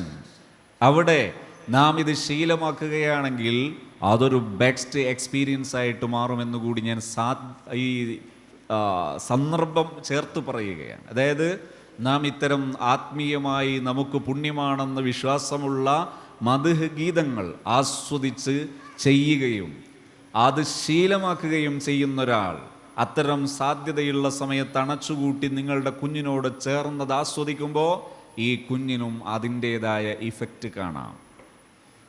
ഹീലിങ്ങിനെ കുറിച്ച് വിശദമായി പറയേണ്ട സമയമല്ലാത്തത് കൊണ്ട് ഞാൻ അത് അധികം പറയുന്നില്ല. ഞാൻ പറഞ്ഞത് കുഞ്ഞുങ്ങളിൽ ഏറ്റവും വലിയ പാരൻറ്റിങ്ങിൻ്റെ ഇഫക്റ്റീവായ സൈഡാണ് സ്വസ്ഥതയുള്ള പാരൻസിൻ്റെ മാനസികാവസ്ഥ. 2 ലൈഫ് ഏറ്റെടുക്കുന്ന മാനസികാവസ്ഥ. ഇന്ന് പക്ഷേ ഇതിൻ്റെ അഭാവം വല്ലാതെ നമ്മളെ പ്രയാസപ്പെടുത്താറുണ്ടോ? എൻ്റെ സദസ്സിലുള്ള ഭൂരിപക്ഷം വരുന്ന ലേഡി പാരൻസ്, ബഹുമാന്യരായ സ്ത്രീ രക്ഷിതാക്കളോട് ഞാൻ വളരെ വിനയത്തോടെയും അതിലേറെ ഉണർത്താൻ വേണ്ടിയും കൂടി ചോദിക്കുകയാണ്, നിങ്ങൾക്ക് ലൈഫ് അക്സെപ്റ്റഡ് ആണോ? കണ്ണൂർ ജില്ലയിൽ ഇതുപോലെ ഇതിലേറെ വലിയ ഒരു സ്കൂൾ സദസ്സിൽ വെച്ച് പാരൻറ്റിങ്ങിനെ കുറിച്ച് സംസാരിച്ചതിൻ്റെ എൻഡിൽ ചോദ്യങ്ങൾ ചോദിക്കാമെന്ന് പറഞ്ഞ് മൈക്ക് കൊടുത്തപ്പോൾ സ്ത്രീ ഭാഗത്ത് നിന്ന് ഒരു രക്ഷിതാവ് ചോദിച്ചു, ഞാനൊരു MSc സൈക്കോളജി കഴിഞ്ഞ ഒരു രക്ഷിതാവാണ് എന്ന് പറഞ്ഞുകൊണ്ട് ചോദിച്ചു, എനിക്ക് എൻ്റെ ജീവിതത്തിൽ നിങ്ങൾ ഈ പറഞ്ഞതുപോലെ പാരൻറ്റിങ് ആസ്വദിച്ച് ചെയ്യാൻ ഇതുവരെ കഴിഞ്ഞിട്ടില്ല. ഞാൻ ഒരുപാട് ശ്രമിച്ചിട്ടുണ്ട്, പക്ഷെ ഒട്ടും അതിന് സാധിക്കുന്നില്ല. ഞാൻ ചോദിച്ചു, എന്തു പറ്റി? ആ സഹോദരി പറഞ്ഞു, രാവിലെ മുതൽ വൈകുന്നേരം വരെ വീട്ടുജോലി ചെയ്ത് തളർന്നിരിക്കുന്ന എൻ്റെ അടുക്കൽ ഭർത്താവ് കടന്നു വരുമ്പോൾ ചോദിക്കുന്നൊരു ചോദ്യമുണ്ട്, നിനക്കിവിടെ എന്ത് പണിയാ? ഈ കഷ്ടപ്പാടെല്ലാം കഴിഞ്ഞിട്ട് ഈ ചോദ്യം കൂടി വരുമ്പോൾ തകർന്നു പോവുകയാണ്. ഇവിടെ വീട്ടിലെ നമ്മുടെ വീട് ഭരിക്കുക എന്ന വളരെ വലിയ മഹത്വമുള്ള ഒരു പ്രൊഫഷൻ, ഒരു ആർട്ട്, അത് നിർവഹിക്കുന്ന നമ്മുടെ പ്രിയപ്പെട്ട ഗൃഹനാഥകളായ ഹൗസ് വൈഫുമാരായ നമ്മുടെ സഹോദരിമാരെ ആക്ഷേപിക്കാമെന്നാരും തെറ്റിദ്ധരിക്കരുത്. എൻ്റെ മാറ്റർ പോയിൻ്റ് അവിടെ ഇല്ലാത്തത് കൊണ്ട് ഞാൻ പോയിന്റിലൂടെ സഞ്ചരിക്കുന്നു എന്ന് മാത്രം. ശരിക്കും എവിടെയാ മർമ്മപ്രധാനമായ പ്രശ്നം? ഒരു ഹസ്ബൻഡ്, ഭർത്താവ് ആക്ഷേപിക്കുമ്പോഴേക്ക് തകർന്നു പോകുന്നൊരു മാനസികാവസ്ഥ ഇല്ലാതിരിക്കാൻ നമുക്കെന്ത് ചെയ്യാം? എൻ്റെ പ്രിയപ്പെട്ട സ്ത്രീ രക്ഷിതാക്കളോട് ഞാൻ ഈ സമയം പറയുന്നു, നിങ്ങളിപ്പോൾ ഞാൻ പറയുന്ന കാര്യം അണ്ടർലൈൻ ചെയ്ത് പോരാ, ഒരു ഡബിൾ അണ്ടർലൈൻ ചെയ്ത് പോരാ, കുറച്ചുകൂടി കടുപ്പത്തിൽ അണ്ടർലൈൻ ചെയ്ത് മനസ്സിലാക്കേണ്ട ഒരു ഭാഗം എന്താ? നിങ്ങൾ ഹോം ഗവേണൻസ് എന്ന് പറയുന്ന, നിങ്ങളുടെ ഗൃഹഭരണം എന്ന് പറയുന്ന ഉത്തരവാദിത്വം, ഈ ഉത്തരവാദിത്വം ഒരു പ്രൊഫഷനായി ഏറ്റെടുക്കണം. അതൊരു പ്രൊഫഷനാണ്. ആണോ അല്ലേ?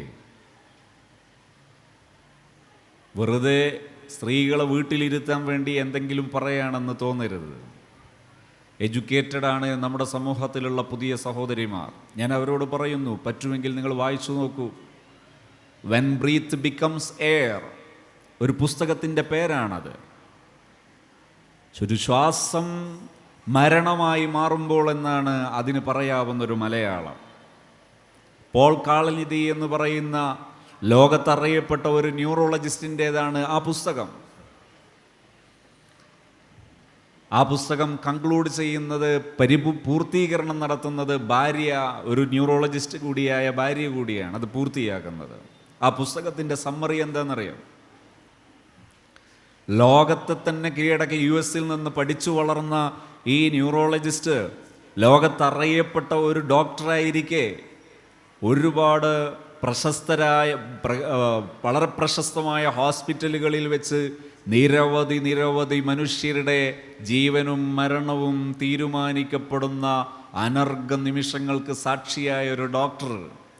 ആ ഡോക്ടർ തൻ്റെ പേഷ്യൻറ്റിൻ്റെ, രോഗിയുടെ കിടക്കയിലേക്ക് വരുന്നൊരു നിമിഷം, അതായത് സ്വന്തം ലങ്സിൽ ക്യാൻസർ വന്നിട്ട് ട്രീറ്റ്മെൻറ്റിന് വിധേയമാകുന്ന അനിർവചനീയമായ ഒരു രംഗം അനുഭവിക്കുന്ന ഘട്ടം വരുമ്പോഴാണ് അദ്ദേഹം ഈ പുസ്തകരചനയിലേക്ക് വരുന്നത്. ജീവിതത്തിൻ്റെ നാളുകൾ എണ്ണപ്പെട്ടതിന് ശേഷം അദ്ദേഹം പുസ്തകരചനകളിലേക്ക് വരുന്നു. അദ്ദേഹം ഭാര്യയുമായി ആലോചിക്കുന്നു.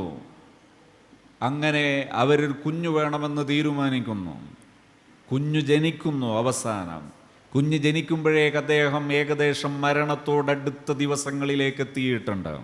ആ കുഞ്ഞിനെ താലോലിക്കുന്ന നിമിഷങ്ങളിലെ രചനകളിൽ അദ്ദേഹം പറഞ്ഞു, സത്യത്തിൽ എൻ്റെ പ്രൊഫഷൻ എന്നെ ഇങ്ങനെ വേട്ടയാടുകയും മുഖം നോക്കി കൊഞ്ഞനം കുത്തുകയും ചെയ്യുന്ന ദീർഘനാളുകൾക്കൊരു പരിസമാപ്തി വന്നിരിക്കുന്നു.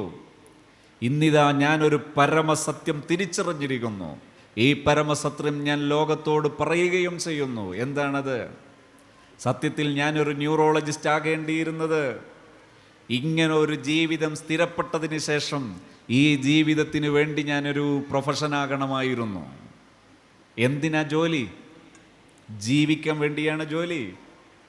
ഇന്ന് പക്ഷേ പലരും നേഴ്സാകുന്നത്, ടീച്ചറാകുന്നത്, ഡോക്ടറാകുന്നത്, വക്കീലാകുന്നത് പല സഹോദരിമാരും ജീവിതത്തെ പേടിച്ചിട്ടാ.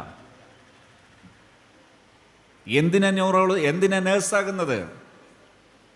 ഞാൻ പറയുന്നത് ഏതെങ്കിലും പ്രൊഫഷനാകുന്നത് അതൊരു നെഗറ്റീവാണെന്ന അർത്ഥത്തിലല്ല ഞാൻ പറയുന്നത്. മറിച്ച് ഒരാൾ ഒരു ഉദ്യോഗം തിരഞ്ഞെടുക്കേണ്ടത്, ഒരു പ്രൊഫഷൻ തിരഞ്ഞെടുക്കേണ്ടത്, ആ പ്രൊഫഷനെ തിരിച്ചറിഞ്ഞതിന് ശേഷം അതൊരു റെസ്പോൺസിബിലിറ്റിയായി ഏറ്റെടുത്ത്, അതൊരു ഉത്തരവാദിത്വമായി ഏറ്റെടുത്ത് സമൂഹത്തിൽ എൻ്റെ വിഹിതം, എൻ്റെ കോൺട്രിബ്യൂഷൻ അത് തിരിച്ചറിഞ്ഞ് തീരുമാനിച്ചിട്ടാണ് ആ ഉദ്യോഗമെങ്കിൽ അതിനർത്ഥമുണ്ട്. അല്ലെങ്കിൽ അതൊരു ഭാരമാണ്, അല്ലെങ്കിൽ അതും ഒരു ഭാരമാണ്. ഇവിടെയാണ് ഞാൻ പറയുന്നത്, ഹോം ഗവേണൻസ് എന്ന് പറയുന്നത്, ജീവിതം, ഗൃഹഭരണം എന്ന് പറയുന്നത് ഒരു സമൂഹ സൃഷ്ടിപ്പിൻ്റെ അനിവാര്യമായ ഒരു ആണിക്കല്ലാണ്. അത് ഏറ്റെടുത്ത് നിർവഹിക്കുന്ന ബഹുമാന്യരായ നമ്മുടെ സ്ത്രീ രക്ഷിതാക്കളെ അർഹിക്കുന്ന ബഹുമാനത്തോടെ കാണണം.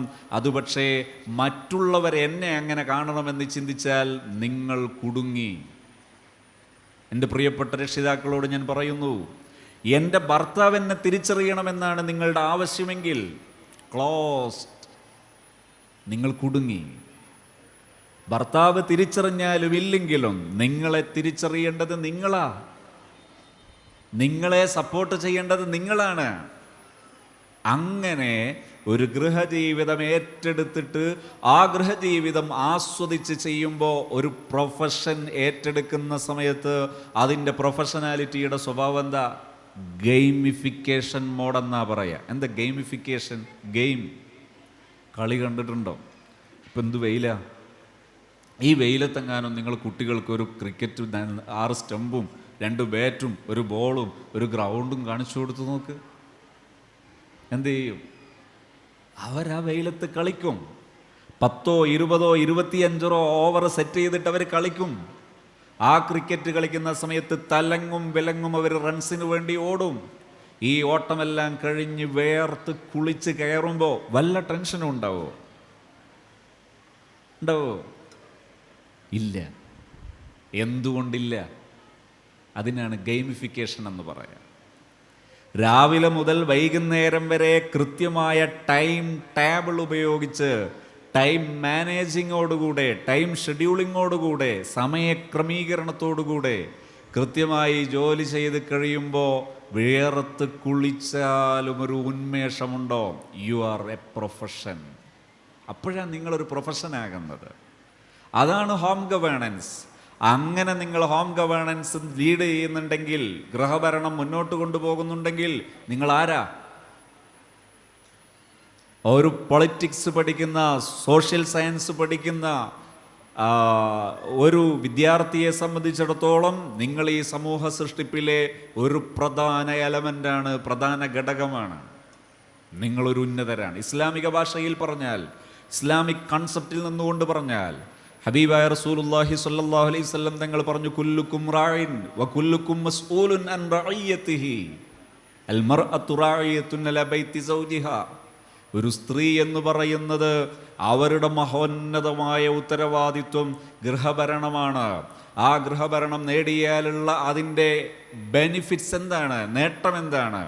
ഒരു പുരുഷൻ കൃത്യമായി ജമാഅത്തിന് പങ്കെടുക്കുക ചെറിയ സംഗതിയല്ല, നല്ല വലിയ ഒരു വിഷയം തന്നെയാണ്. കൃത്യമായി എല്ലാ ജമാഅത്തുകളിലും പങ്കെടുക്കുക, ജുമാക്ക് പങ്കെടുക്കുക, നെയ്യത്ത് നിസ്കാരത്തിന് പങ്കെടുക്കുക. അങ്ങനെ ഒരു സൊസൈറ്റിയിൽ ആവശ്യമുള്ള മുഴുവൻ വിഷയങ്ങളും ഏറ്റെടുത്ത് ചെയ്യുന്ന ഒരു പുരുഷൻ്റെ സമാനമായ പ്രതിഫലം അല്ല, ഒരു പക്ഷേ അതിനെ അബോ നിങ്ങൾക്ക് കിട്ടാൻ മതിയായ മഹത്വമുള്ള പുണ്യമാണ് നിങ്ങളുടെ ഗൃഹഭരണം. ഇത് വിശ്വസിച്ച് ചെയ്യുന്നൊരു പെണ്ണിന് കുട്ടിയോട് ദേഷ്യം വരുമോ?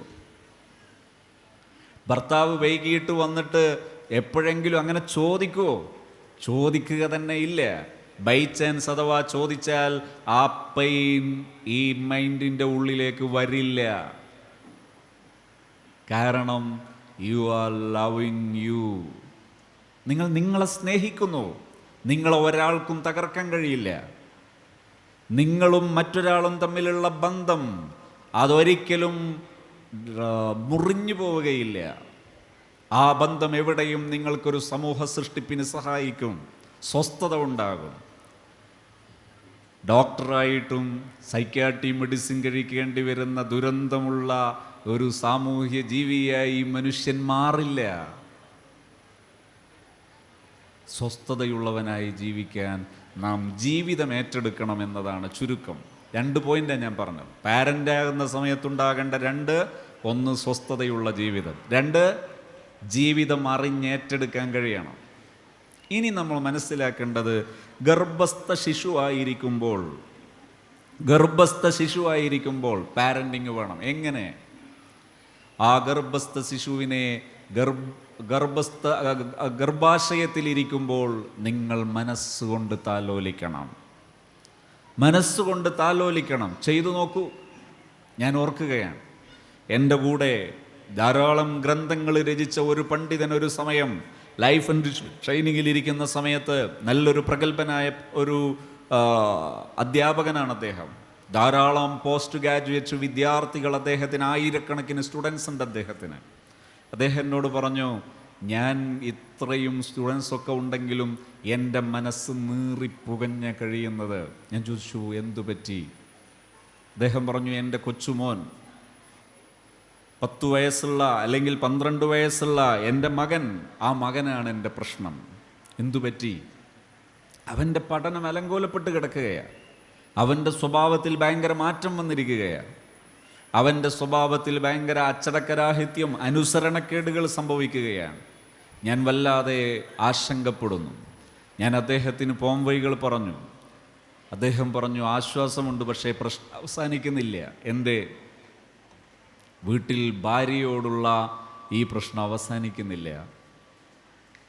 അപ്പം ഭാര്യയെ പഠിപ്പിച്ച് കളയാമെന്നൊരു ഭർത്താവൻ ധരിക്കരുത്.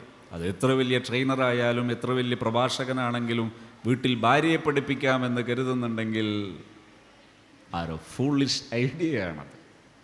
ചെയ്യാൻ പാടില്ല. അപ്പം ഞാൻ അദ്ദേഹത്തോട് പറഞ്ഞു, നിങ്ങൾക്ക് ഇനിയുള്ള ഓപ്ഷൻ എന്താ അറിയോ? നമുക്ക് ലൈഫ് എൻറിച്ച്മെൻറ്റ് ട്രെയിനിങ് പ്രോഗ്രാം നടത്താം, സ്ത്രീകൾക്കൊരു ബാച്ച് ആരംഭിക്കാം. അദ്ദേഹം എന്നോട് പറഞ്ഞു, ഞാൻ എൻ്റെ ഭാര്യയെ അതിൽ ജോയിൻ ചെയ്യിപ്പിക്കാം. അങ്ങനെ ഒരു ബാച്ച് സ്റ്റാർട്ട് ചെയ്തു. ആ ബാച്ച് സ്റ്റാർട്ട് ചെയ്തപ്പോൾ ഏകദേശം 20-ലധികം കിലോമീറ്റർ വാഹനം കൊണ്ടുപോയി ഓരോ ആഴ്ചയിലും ഈ ഭാര്യയെ കൊണ്ടുവരണം. ഭാര്യ ഗർഭിണിയാണ്. അദ്ദേഹത്തിന് ഓൾറെഡി 3 അതിലധികമോ മക്കളുണ്ടെന്നാണ് എൻ്റെ ഓർമ്മ. ഈ എല്ലാ പ്രസവങ്ങളും ഗർഭകാലയളവും സങ്കീർണമായിരുന്നു. എപ്പോഴും രോഗങ്ങളും പ്രഷർ ലോ ആകലും പ്രഷർ ഹൈ ആകലും ഒക്കെ ആയിട്ട് എപ്പോഴും കോംപ്ലിക്കേറ്റഡാണ്. പക്ഷേ എന്ത് സംഭവിച്ചു എന്നറിയോ? അദ്ദേഹം ആ ലൈഫ് എൻറിച്ച്മെൻറ്റ് ട്രെയിനിങ്ങിൻ്റെ 4 മാസത്തെ പീരീഡ് പൂർത്തിയാക്കി. അങ്ങനെ ആ ഗർഭകാലയളവ് കഴിഞ്ഞു, പ്രസവിച്ചു. അതിനുശേഷം എപ്പോഴോ ഒരു പ്രോഗ്രാം നടക്കുമ്പോൾ ഓൺലൈൻ സെഷനിൽ ഈ സഹോദരിയെ അറ്റൻഡ് ചെയ്തു. യാദൃശ്ചികമായി ഞാൻ അതിലുണ്ടായിരുന്നു. ആ സഹോദരി പറയാൻ തുടങ്ങി, എനിക്ക് ലൈഫ് എൻറിച്ച്മെൻറ്റ് ട്രെയിനിങ് പ്രോഗ്രാമിൽ പങ്കെടുത്തതിൻ്റെ ബെനിഫിറ്റ് ചെറുതൊന്നുമല്ല. എൻ്റെ മക്കളെ പൂർണ്ണമായി എനിക്ക് തിരിച്ചു കിട്ടി. എൻ്റെ മക്കളോടുള്ള പെരുമാറ്റങ്ങളിൽ ഗണ്യമായി മാറ്റം വന്നു. ഞാൻ അതിനായിരുന്നു പങ്കെടുത്തത്.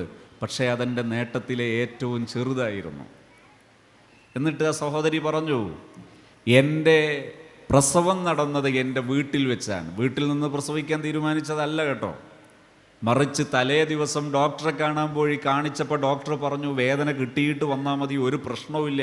കാരണം സാധാരണ കഴിഞ്ഞ പ്രസവങ്ങളിലുണ്ടായിരുന്ന ഒരു കോംപ്ലിക്കേഷനും ഈ പ്രസവത്തിലില്ല.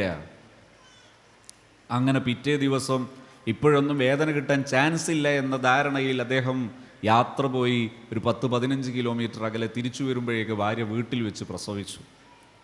ഭാര്യ അദ്ദേഹത്തിൻ്റെ വാക്കുകളിൽ പറഞ്ഞാൽ, ഞാൻ എൻ്റെ സ്വന്തം കയ്യിലാണ് എൻ്റെ കുഞ്ഞിനെ പ്രസവിച്ചത് എന്ന് പറഞ്ഞു. എനിക്കതിനെക്കുറിച്ച് അറിയില്ല, എങ്ങനെയാണ് അതിൻ്റെ ആ റിയൽ വിഷ്വലൈസേഷൻ എനിക്കറിയില്ല.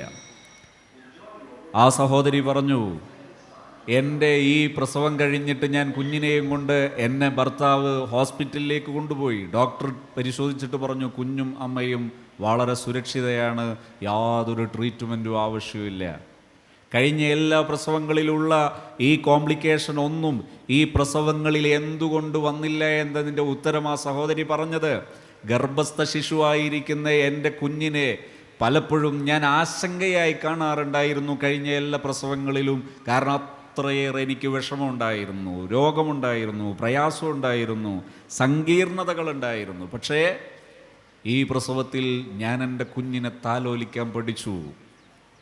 എൻ്റെ കുഞ്ഞിൽ ഇമ്മ്യൂണിറ്റി ഉണ്ടാകുന്നു, എൻ്റെ ബോഡിയിൽ ഇമ്മ്യൂണിറ്റി ഉണ്ടാകുന്നു. ഞാൻ പലപ്പോഴായി പഠിപ്പിച്ച 29 29 ബാച്ചെങ്ങാനും പഠിപ്പിച്ചൊരു ട്രീറ്റ്മെൻ്റ് ഉണ്ട്, മുദ്ര തെറാപ്പി എന്ന് പറഞ്ഞിട്ട്. സ്വന്തം കൈവിരലുകൾ ഉപയോഗിച്ച് നമ്മുടെ ശരീരത്തിലെ എല്ലാ രോഗങ്ങളെയും ഡീൽ ചെയ്യാൻ കഴിയുമെന്ന് പഠിപ്പിക്കുന്ന ഇന്ന് നിലവിലുള്ള മെഡിക്കൽ മോഡേൺ സയൻസുകളെക്കാൾ ഏജുള്ള ഒരു ട്രീറ്റ്മെൻറ്റ് രീതിയുണ്ട്. ഈ ട്രീറ്റ്മെൻറ്റ് രീതിയിൽ ഈ 5 വിരലുകൾ നമ്മുടെ ശരീരത്തിലെ അടിസ്ഥാന ഘടകങ്ങളായ പഞ്ചഭൂതങ്ങൾ, ആയുർവേദത്തിൽ ത്രിദോഷമാണെങ്കിൽ യൂനാനിയിൽ ചതുർദോഷമാണെങ്കിൽ ഇതിൽ പഞ്ചഭൂതങ്ങളാണ്, അഥവാ അടിസ്ഥാനപരമായ 5 ഘടകങ്ങളെയും ബോഡിയിൽ എങ്ങനെ സ്വാധീനിക്കാമെന്ന് പറയുന്നതാണ് ആ സയൻസ്. പക്ഷേ ഞാൻ പറയുന്നത് ഇതിൽ നമ്മുടെ ബോഡിയിൽ തന്നെ ശരീരത്തിനാവശ്യമായ പോഷകങ്ങളെ നിർമ്മിക്കാനുള്ള ശേഷിയുണ്ട് എന്ന് പഠിപ്പിക്കുന്നത് ഇന്നത്തെ സയൻസുകൾ രൂപപ്പെടുന്നതിൻ്റെ മുമ്പാണ്. ഈ നിലവിലുള്ള സയൻസ് അനുസരിച്ച് നമുക്കറിയാം നമ്മുടെ ബോഡിയിലെ വാട്ടർ കണ്ടൻറ്റ് 60% ആണ്. നമ്മളിൽ ആരെങ്കിലും 60% ഈ ബോഡിയുടെ 60% വെള്ളം കുടിക്കാറുണ്ടോ? പിന്നെ എങ്ങനെയാണ് 60% കംവേർട്ടായിട്ട് ഈ വാട്ടർ കണ്ടൻറ്റിലേക്ക് ട്രാൻസ്ഫർ ചെയ്തു വരുന്നത്? എങ്ങനെയാണ് മെറ്റീരിയൽ? ബോഡിക്ക് അങ്ങനെ ഒരു ശേഷിയുണ്ട്. നിങ്ങളുടെ മൈൻഡ് കൃത്യമാണെങ്കിൽ, നിങ്ങളുടെ മൈൻഡിൽ ഇങ്ങനൊരു സ്വഭാവമുണ്ടെങ്കിൽ നിങ്ങളുടെ ശരീരത്തിൽ അത്തരം നിർമ്മാണങ്ങൾ നടക്കാനുള്ള സാധ്യതകളുണ്ട് എന്ന് നിലവിലുള്ള മെഡിക്കൽ സയൻസ് ഉൾപ്പെടെ നമ്മുടെ മുമ്പിൽ ശരിവെക്കുന്നൊരു സത്യമാണത്. നമുക്കറിയാവുന്നൊരു വിഷയമാണത്. ഞാൻ പറയുന്നത് നമ്മൾ മനസ്സിലാക്കേണ്ടത്, നമ്മുടെ ജീവിതത്തിൽ ഈ ഗർഭസ്ഥ ശിശുവായിരിക്കുന്ന കുഞ്ഞിനെ സ്നേഹത്തോടെ സപ്പോർട്ട് ചെയ്യുകയും സ്നേഹത്തോടെ താലോലിക്കുകയും ചെയ്യുന്നൊരു മനോഭാവമുണ്ടോ എങ്കിൽ ആ കുട്ടിയുടെ മാനസികാരോഗ്യത്തെയും ശാരീരികാരോഗ്യത്തെയും അത് സ്വാധീനിക്കും. പ്രസവത്തെയും ഗർഭകാലത്തെയും നിങ്ങൾക്ക് ഏറെ നല്ല കാലമാക്കാൻ അത് ഉപകാരപ്പെടും. ഇന്ന് പലപ്പോഴും പ്രസവിച്ച് കഴിഞ്ഞാൽ കുഞ്ഞിനെ നോക്കാൻ 2 ആൾ, അമ്മയെ നോക്കാൻ 4 ആൾ എന്ന മട്ടിലാണ് പലയിടത്തും ശുശ്രൂഷകളുടെ ആവശ്യം. എന്തുകൊണ്ടങ്ങനെ സംഭവിക്കുന്നു? നിങ്ങൾക്ക് ഈ ജൈവികതയിൽ വിശ്വാസമില്ലാത്തത് കൊണ്ടാണോ? ഞാൻ അങ്ങനെ സംശയിച്ചു പോകാറുണ്ട്. ജൈവികമായി നമ്മളിലെ സർവ്വസാധാരണമായ ഒന്നാണ് ഗർഭവും പ്രസവവുമൊക്കെ.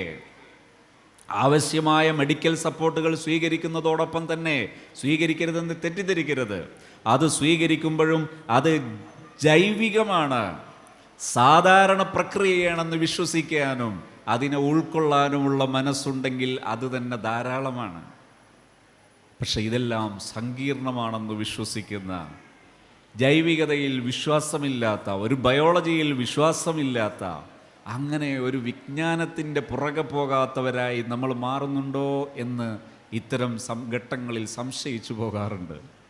ഞാൻ എൻ്റെ ഉമ്മമാരോട് പറയുന്നത്, പാരൻറ്റിങ്ങിലെ അടിസ്ഥാനപരമായ മറ്റൊരു വിഷയമാണ് മുലയൂട്ടുന്ന സമയത്ത് നിങ്ങളുടെ കുഞ്ഞിന് കൊടുക്കുന്ന മുലപ്പാലിനേക്കാൾ പ്രധാനമാണ് നിങ്ങളുടെ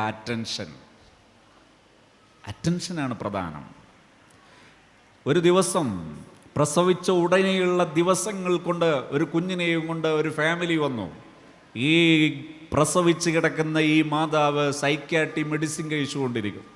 ആ മെഡിസിൻ പ്രൊഡ്യൂസ് ചെയ്ത കമ്പനി പറയുന്ന സൈഡ് എഫക്റ്റ് എങ്കിലും പരിശോധിച്ചാൽ ഒരു ഗർഭിണിയായ അല്ലെങ്കിൽ മുലയൂട്ടുന്ന ഈ സഹോദരിക്ക് ആ മെഡിസിൻ കഴിക്കാൻ മനുഷ്യ കഴികൾക്ക് കഴിയില്ല. എന്നെ ഞെട്ടിച്ചത് അവിടെയല്ല. ഈ സഹോദരി കരയുന്നു, പലപ്പോഴും ആശങ്കപ്പെടുന്നു. ഞാൻ ഈ സഹോദരിയോട് ചോദിച്ചു, വാട്ട് ഹാപ്പൻ, എന്ത് പറ്റി? അവൾ പറയുന്നത്, എൻ്റെ കുഞ്ഞ് പകൽ പൂർണ്ണമായി ഉറങ്ങുകയും രാത്രി ഉറങ്ങാതിരിക്കുകയും ചെയ്യുന്നു. എനിക്കോർമ്മ വരുന്നത്, എൻ്റെ മനസ്സിൽ തോന്നുന്നത്, ഇവൻ എന്നെ നശിപ്പിക്കാൻ വേണ്ടി പറന്ന കുഞ്ഞാണ്. ഇപ്പം തന്നെ എന്നെ ശല്യം ചെയ്യാൻ തുടങ്ങുകയാണ്, ഇപ്പം തന്നെ എൻ്റെ ഉറക്ക് നശിപ്പിക്കാൻ തുടങ്ങുകയാണ്, ഇപ്പം തന്നെ എന്നെ ആക്രമിക്കാൻ വന്നതായ ജനിച്ച ഒരു കുഞ്ഞാണെന്ന് തോന്നി തുടങ്ങുകയാണ്. ഈ തോന്നലുകളാണ് എന്നെ ആശങ്കപ്പെടുത്തുന്നത്. ആലോചിച്ച് നോക്കൂ. ഞാൻ ആ സഹോദരിക്ക് ഏതാനും സമയം CBT ലെവലിലുള്ള ഇൻ്റർവെൻഷനുകൾ നൽകിയതിന് ശേഷം ഞാൻ അവരോട് പറഞ്ഞു, ഇന്ന് തെറാപ്പികൾ നിങ്ങൾ കറക്റ്റ് ചെയ്താൽ നിങ്ങൾക്ക് മനസ്സമാധാനം ഉണ്ടാകും. അങ്ങനെ ഉണ്ടായി, ആശ്വാസമൊക്കെ പറഞ്ഞു. പക്ഷേ വലിയൊരു അത്ഭുതം സംഭവിച്ചു. കണ്ണൂർ ജില്ലയിലെ ഒരു പ്രദേശത്ത് എനിക്കൊരു വയലുണ്ടായിരുന്നു. അതിനോടടുത്ത് കുറച്ച് ദിവസങ്ങൾക്ക് ശേഷം ആ വയൽ കഴിഞ്ഞിട്ട് ഇറങ്ങുമ്പോൾ അവിടെയുള്ളൊരു സയ്യിദ് എൻ്റെ അടുത്ത് വന്നിട്ട് പറഞ്ഞു, നിർബന്ധമായും ഇവിടെ അടുത്തുള്ളൊരു വീട്ടിൽ നിങ്ങൾ കയറണം. എനിക്കാണെങ്കിൽ അന്ന് നല്ല ക്ഷീണമുണ്ട്, കൂടുതൽ യാത്ര ചെയ്തതിൻ്റെ പ്രയാസമുണ്ട്, തിരിച്ച് മറ്റൊരു സ്ഥലത്ത് എത്തേണ്ടതുണ്ട്. ഈ സയ്യിദ് എന്നോട് പറഞ്ഞു നിർബന്ധമായും കയറണം. ഞാൻ ചോദിച്ചു, എന്താ അത്ര നിർബന്ധം പറയാൻ? എന്നോട് പറഞ്ഞു, ദിവസങ്ങൾക്ക് മുമ്പ് നിങ്ങളടുത്ത് വന്ന ഒരു ഫാമിലി ഉണ്ട് ഈ വീട്ടിൽ. എന്നിട്ട് പറഞ്ഞു, ഒരു പ്രസവിച്ച ഉടനെയുള്ള കുട്ടി മരിച്ചിട്ടുണ്ട്. ആ മരിച്ചതിന് ശേഷം ആ സഹോദരി ഇവിടെ നിങ്ങളുടെ പ്രഭാഷണമുണ്ടെന്ന് കേട്ടപ്പോൾ നിങ്ങളെ കാണണമെന്ന് പറയുന്നുണ്ട്. അപ്പോൾ എന്തായിരുന്നു സംഭവം എന്നറിയോ? ഈ കുഞ്ഞാണ് മരിച്ചത്. ആ വീട്ടിലേക്ക് എന്നെ കൂട്ടിക്കൊണ്ടുപോകുമ്പോൾ സത്യത്തിൽ എനിക്ക് സങ്കല്പിക്കാൻ കഴിയുന്നതിൻ്റെ അപ്പുറമുള്ള വല്ലാത്തൊരു അത്ഭുതകരമായ ഒരു അനുഭവമാണത്. അവിടെ ചെന്നു, അവർ പറഞ്ഞു, ഈ മകൾ നിങ്ങളെ കാണണമെന്ന് പറയുന്നു, ഉസ്താദിനൊന്ന് സംസാരിക്കാൻ പറ്റുമോ? അങ്ങനെ ഞാൻ ആ സഹോദരിയുടെ അടുത്തിരുന്നു, സംസാരിച്ചു. ആ സഹോദരി എന്നോട് പറഞ്ഞു, ഞാൻ അതിനുശേഷം ഒറ്റ മെഡിസിൻ ഉപയോഗിക്കേണ്ടി വന്നിട്ടില്ല, ഞാൻ സുരക്ഷിതയാണ്. പക്ഷേ ഇപ്പോൾ എൻ്റെ കുഞ്ഞ് മരിച്ചു. കുഞ്ഞ് മരിച്ചപ്പോൾ എൻ്റെ മുലകളിൽ നിന്ന്, എൻ്റെ സ്തനങ്ങളിൽ നിന്ന് വേദന വരാൻ തുടങ്ങി. ഈ പാൽ കളയേണ്ട സമയമാകുമ്പോൾ അത് കളയാതിരിക്കുമ്പോഴുള്ള പെയിൻ അതെനിക്ക് അസഹനീയമാണ്. എനിക്ക് ഉറങ്ങാൻ കഴിയാതാകുന്നു. വീണ്ടും മെഡിസിൻ ആവശ്യമാണോ എന്ന് ഞാൻ സംശയിക്കുന്നു. ഞാൻ ആ സഹോദരിയോട് ചോദിച്ചു, മോളെ, നിനക്ക് ഞാൻ സംസാരിക്കുന്നത് കേൾക്കാനുള്ള പ്രാപ്തിയുണ്ടോ? ഉണ്ട്. ഞാൻ ആ സഹോദരിയോട് ചോദിച്ചു, നിൻ്റെ ഉമ്മയെ നിനക്ക് വിശ്വാസമുണ്ടോ? ഉണ്ട്. ഉമ്മയെ നിനക്ക് ഇഷ്ടമാണോ? ഉണ്ട്. നിനക്ക് ഉപകാരമില്ലാത്ത, നിനക്ക് ഉപദ്രവമുള്ള വല്ല കാര്യവും നിൻ്റെ ഉമ്മ ചെയ്യുമെന്ന് നീ വിശ്വസിക്കുന്നുണ്ടോ? ഇല്ല. ഉറപ്പല്ലേ? ഉറപ്പാണ്. എങ്കിൽ അള്ളാഹു നിൻ്റെ ഉമ്മയേക്കാൾ എത്രയോ മടങ്ങ് നിന്നോട് സ്നേഹമുള്ളവനാണ്, നിന്നോട് കരുണയുള്ളവനാണ്.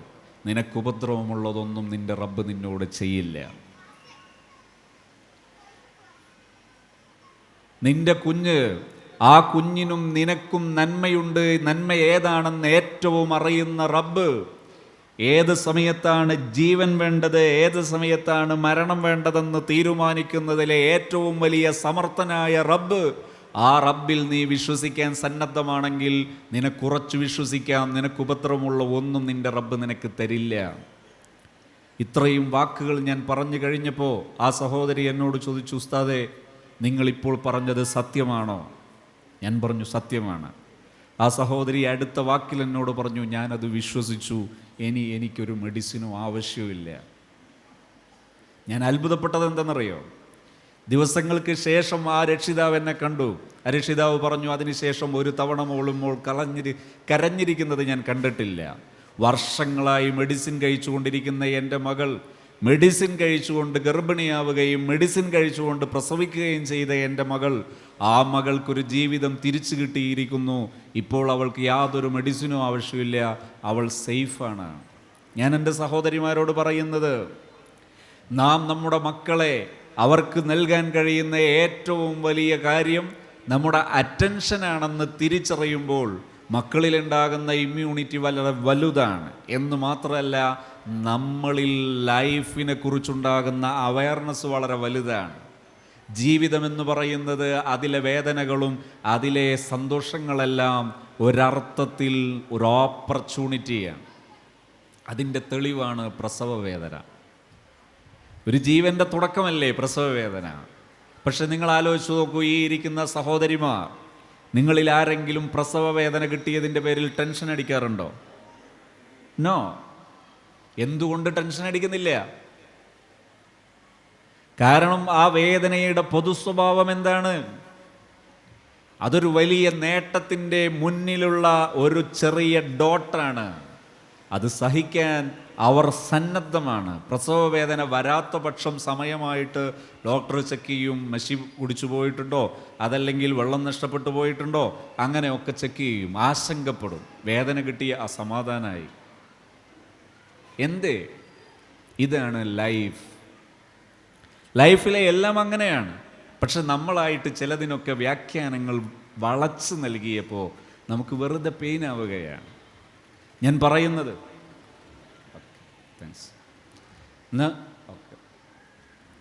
നമ്മൾ മനസ്സിലാക്കേണ്ടത് ഈ കൊച്ചു കുഞ്ഞുങ്ങൾക്ക് നിങ്ങൾ നൽകേണ്ട ഏറ്റവും വലിയ കാര്യം അറ്റൻഷനാണ്.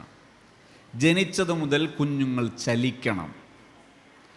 ജനിച്ചത് മുതലുള്ള ഓരോ ചലനങ്ങളിലെയും പ്രധാന ചലനങ്ങൾ, അതിൽ വലിയൊരു ശതമാനം ബ്രെയിൻ ജിമ്മാണ്. ഓരോ വളർച്ചാഘട്ടങ്ങളും മൈൽ സ്റ്റോണുകളും ബ്രെയിൻ ജിമ്മാണ്. ജീവിതത്തിൽ പഠനത്തിനുള്ള ശേഷികൾ, കാഴ്ചശക്തി, സംസാരശേഷി, ഗ്രാഹ്യവായന, അങ്ങനെ തുടങ്ങിയിട്ടുള്ള നിരവധി സ്കില്ലുകൾ, പഠിക്കാനുള്ള കഴിവുകൾ ഒരു മനുഷ്യൻ്റെ ബ്രെയിനിലേക്ക് സെറ്റ് ചെയ്യാൻ കാരണമാകുന്ന എക്സസൈസാണ് മൈൽ സ്റ്റോണുകളിലെ എല്ലാം വളർച്ചാഘട്ടങ്ങൾ. കുഞ്ഞിൻ്റെ കൈ നിവർത്തുന്നത്. ചിലരൊക്കെ പറയും കൈ പൂട്ടി വരുന്ന കുഞ്ഞിനെക്കുറിച്ച് ഭയങ്കര അത്യാഗ്രഹമാണ്, കാരണം കണ്ടില്ലേ ദുനിയാവ് മുഴുവനും ഇങ്ങനെ പിടിച്ചു കളയണമെന്ന് ചിന്തിച്ചിട്ട് അവൻ്റെ വരവ്. അജ്ഞതയാണ്, അങ്ങനെ പറയരുത്. കാരണം കൈകളിലെ മസിലുകൾ ഡെവലപ്പാക്കാത്തത് കൊണ്ട് ചുരുങ്ങി കിടക്കുകയാണ്. പ്രായം കൂടുന്ന സമയത്ത് ഈ മസിലുകൾ വീണ്ടും ശോഷിച്ചാൽ വീണ്ടും ചുളിയും. അത് മുറുക്കി പിടിക്കുന്നതല്ല, കൈൻ്റെ മസിലുകൾ ഡെവലപ്പാകാത്തത് കൊണ്ട് ചുരുങ്ങിപ്പോവുകയാണ്. ആക്ഷേപം പറയേണ്ടതല്ല. കുഞ്ഞ് പിടക്കും. സുപ്രയിൽ കിടത്തിയാൽ കുഞ്ഞ് കുറേ പിടക്കുമ്പോൾ സുപ്രയുടെ പുറത്താകും. അപ്പോഴായിരിക്കും ഒരുപക്ഷെ മൂത്രാശങ്കയുണ്ടായിട്ട് കുട്ടി മൂത്രമൊഴിക്കുന്നുണ്ടാകുക. ഉമ്മ പറയരുത് വികൃതിയാണ് എന്ന്. ആക്ഷേപമോ ആരോപണമോ ഉന്നയിക്കരുത്. കുട്ടി അങ്ങനെ ചലിക്കണം.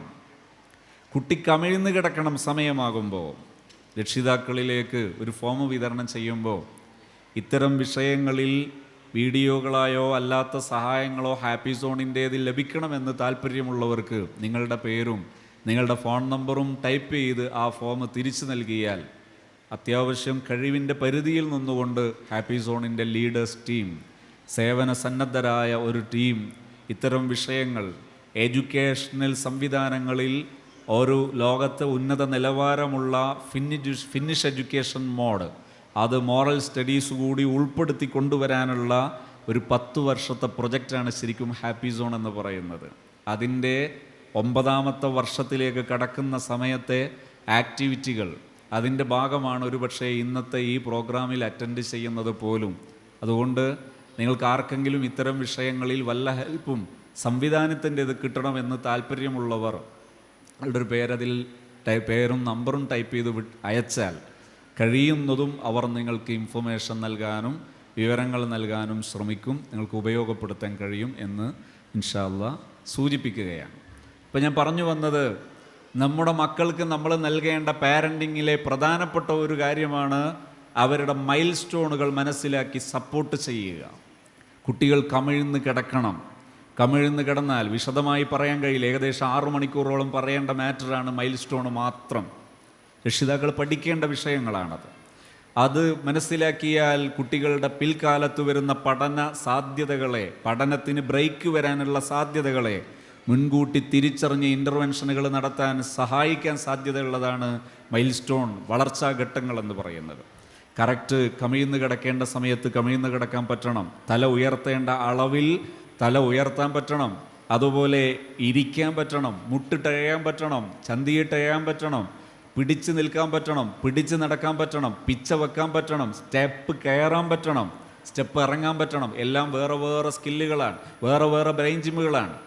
സ്റ്റെപ്പ് കയറുക എന്നത് വേറെയാണ്, സ്റ്റെപ്പ് ഇറങ്ങൽ വളരെ വ്യത്യാസമുള്ള മറ്റൊരു ബ്രെയിൻ ജിമ്മാണ്. സ്റ്റെപ്പ് കയറാനുള്ള സ്കിൽ ഡെവലപ്പ് ചെയ്തതിന് ശേഷം വലിയൊരിടവേളയ്ക്ക് ശേഷമാണ് സ്റ്റെപ്പ് ഇറങ്ങാൻ കുട്ടി നേടുന്നത്, പ്രാപ്തി നേടുന്നത്. നമ്മൾ മനസ്സിലാക്കേണ്ടത്, ചില വീടുകളിലൊക്കെ കുട്ടികൾ നിരങ്ങാൻ തുടങ്ങിയാൽ എല്ലാ സ്റ്റെയർ കേസുകളും കോണിപ്പടികളെല്ലാം ഹർത്താലായി, എല്ലാം ബ്ലോക്കായിരിക്കും. അങ്ങനെയല്ല വേണ്ടത്. പിന്നെ എന്താ ചെയ്യേണ്ടത്? കൂടെ നിന്നു കൊടുക്കണം. എന്നിട്ട് കുട്ടികളത് ചെയ്യട്ടെ, സപ്പോർട്ട് ചെയ്യണം. എന്നിട്ടൊരു അരമണിക്കൂർ അവരെങ്ങനെ കയറുകയൊക്കെ ചെയ്താൽ അവർക്ക് മതിയാകും. ആ മതിയാകുമ്പോൾ നിങ്ങൾ കോണി ബ്ലോക്ക് ചെയ്തോളൂ. ആ കയറേണ്ട സമയം കയറാതെ നിങ്ങൾ ബ്ലോക്ക് ചെയ്ത് വെച്ചാൽ അവർ ആ സാധനം വലിച്ചത് അവരുടെ ശരീരത്തിലേക്കിടും. അതുകൊണ്ട് എന്ത് ചെയ്യരുത്? എല്ലാം ബ്ലോക്ക് ചെയ്യരുത്, ആക്ഷേപിക്കരുത്, ചെയ്യരുത് എന്ന് പറയുന്നതിന് പകരം ചെയ്യാൻ കഴിയുന്നത്ര സപ്പോർട്ട് ചെയ്യുക. അവർ മുട്ടിട്ടേയട്ടെ, നെഞ്ചിട്ടേഴുന്ന വിദ്യാർത്ഥികൾ, അത് നെഞ്ചിട്ടേഴൽ നഷ്ടപ്പെട്ടു പോയ കുട്ടികൾ സംസാരശേഷി കുറയാനും സാധ്യത കുറയാനും വളരെയേറെ സാധ്യതയുള്ളൊരു കേസാണത്. കുട്ടികൾ നെഞ്ചിട്ടേഴണം, മുട്ടിട്ടേഴണം. പലപ്പോഴും ഇന്നത്തെ ഇത്തരം സംഗതികളൊക്കെ കുട്ടികൾ നിലത്താകും, അതുപോലെ അവിടെ വേദനയാകും, ഇവിടെ വേദനയാകും എന്നൊക്കെ കരുതിയിട്ടെല്ലാം ബ്ലോക്ക് ചെയ്യുന്ന മക്കളിൽ പിന്നീട് ഒരുപാട് ന്യൂനതകൾ കാണാം. പിടിച്ചു നടക്കാത്ത മക്കളിൽ ഗ്രാഹ്യവായനയുടെ ശേഷി കുറയാൻ സാധ്യതയുണ്ട്. ഇങ്ങനെ ഒരുപാട് പ്രശ്നങ്ങളുണ്ട്. അതുകൊണ്ട് മൈൽ സ്റ്റോണുകൾ കൃത്യമായി നടക്കണം, സപ്പോർട്ട് ചെയ്യണം. ചെറിയ പ്രായത്തിൽ കുട്ടികളുടെ കയ്യിൽ കിട്ടുന്ന സാധനങ്ങൾ കുട്ടികൾ എറിയും. നമ്മൾ മനസ്സിലാക്കേണ്ടത് അത് എറിയുക എന്നത് നശിപ്പിക്കലല്ല, മസിൽ ഡെവലപ്മെൻറ്റിൻ്റെ ഭാഗമായിട്ട് കുട്ടികൾ ചെയ്യുന്നൊരു പ്രക്രിയയാണത്. അതിനെന്ത് ചെയ്യണം? എറിയാൻ പറ്റുന്ന സാധനങ്ങൾ കളിപ്പാട്ടമായി സെറ്റ് ചെയ്ത് കൊടുക്കണം ആ പ്രായത്തിൽ. ഞാൻ രക്ഷിതാക്കളോട് പറയാം, നിങ്ങൾ ചെയ്യേണ്ടത് ഓരോ പ്രായത്തിലെയും പ്രായാനുസൃതമായ ടോയ്സുകൾ എന്താണെന്ന് സെർച്ച് ചെയ്ത് നോക്കണം. എന്നിട്ട് ആ പ്രായാനുസൃതമായ കളിപ്പാട്ടങ്ങൾ സെറ്റ് ചെയ്ത് കൊടുക്കണം. പഴയ കാലത്തൊക്കെ പ്രായമുള്ളവർ, ഒരു വീട്ടിൽ പ്രായമുള്ളവർ, ഫ്രീ ടൈം ഉള്ളവരുണ്ടാകും. അവർ കുട്ടികളുടെ കൂടെ കളിക്കാനും കളിപ്പിക്കാനും കൂടെ ഉണ്ടാകും. ഇന്ന് അതിനൊക്കെ സാധ്യത കുറഞ്ഞു വരുന്നു. നമ്മളത് പരിഹരിക്കേണ്ട രീതിയാണ് നാം ടോയ്സുകൾ സെറ്റ് ചെയ്ത് കൊടുത്ത് ശീലിക്കുക. അതുപോലെ വളർച്ചാഘട്ടങ്ങളിലെ ഓരോ ഘട്ടം വരുമ്പോഴും 2-3 വയസ്സാകുന്ന സമയത്ത് കുട്ടികൾക്ക് കളറുകൾ പഠിപ്പിക്കുക. വിശദമായി പറയാൻ സമയമില്ലാത്തത് കൊണ്ട് ഞാൻ മൊത്തത്തിൽ പറയുന്നു. കളറുകൾ പഠിപ്പിക്കുക. 2 വയസ്സ് മുതൽ 3 വയസ്സ് വരെയുള്ള സമയത്തിനിടയിൽ വലിപ്പം, വലുത്, ചെറുത്, അതുപോലെ ഷേപ്പുകൾ, വൃത്തം, ത്രികോണം, ചതുരം, സമചതുരം, ദീർഘചതുരം തുടങ്ങിയ ചതുരങ്ങൾ മനസ്സിലാക്കാൻ പറ്റുന്ന ഷേപ്പുകളുള്ള കളിപ്പാട്ടങ്ങൾ ധാരാളം കിട്ടും. വാങ്ങണം. വാങ്ങുന്നില്ലെങ്കിൽ ഉണ്ടാക്കാം. ഈൾ ഉപയോഗിച്ചിട്ടോ അല്ലെങ്കിൽ ചെറിയ ചെറിയ കമ്പുകൾ ഉപയോഗിച്ചിട്ടോ അങ്ങനെയൊക്കെ ചെയ്യാം. അങ്ങനെ അവർക്ക് ഷേപ്പുകൾ മനസ്സിലാക്കാൻ പറ്റുന്ന വസ്തുക്കൾ ഉണ്ടാക്കി നൽകണം.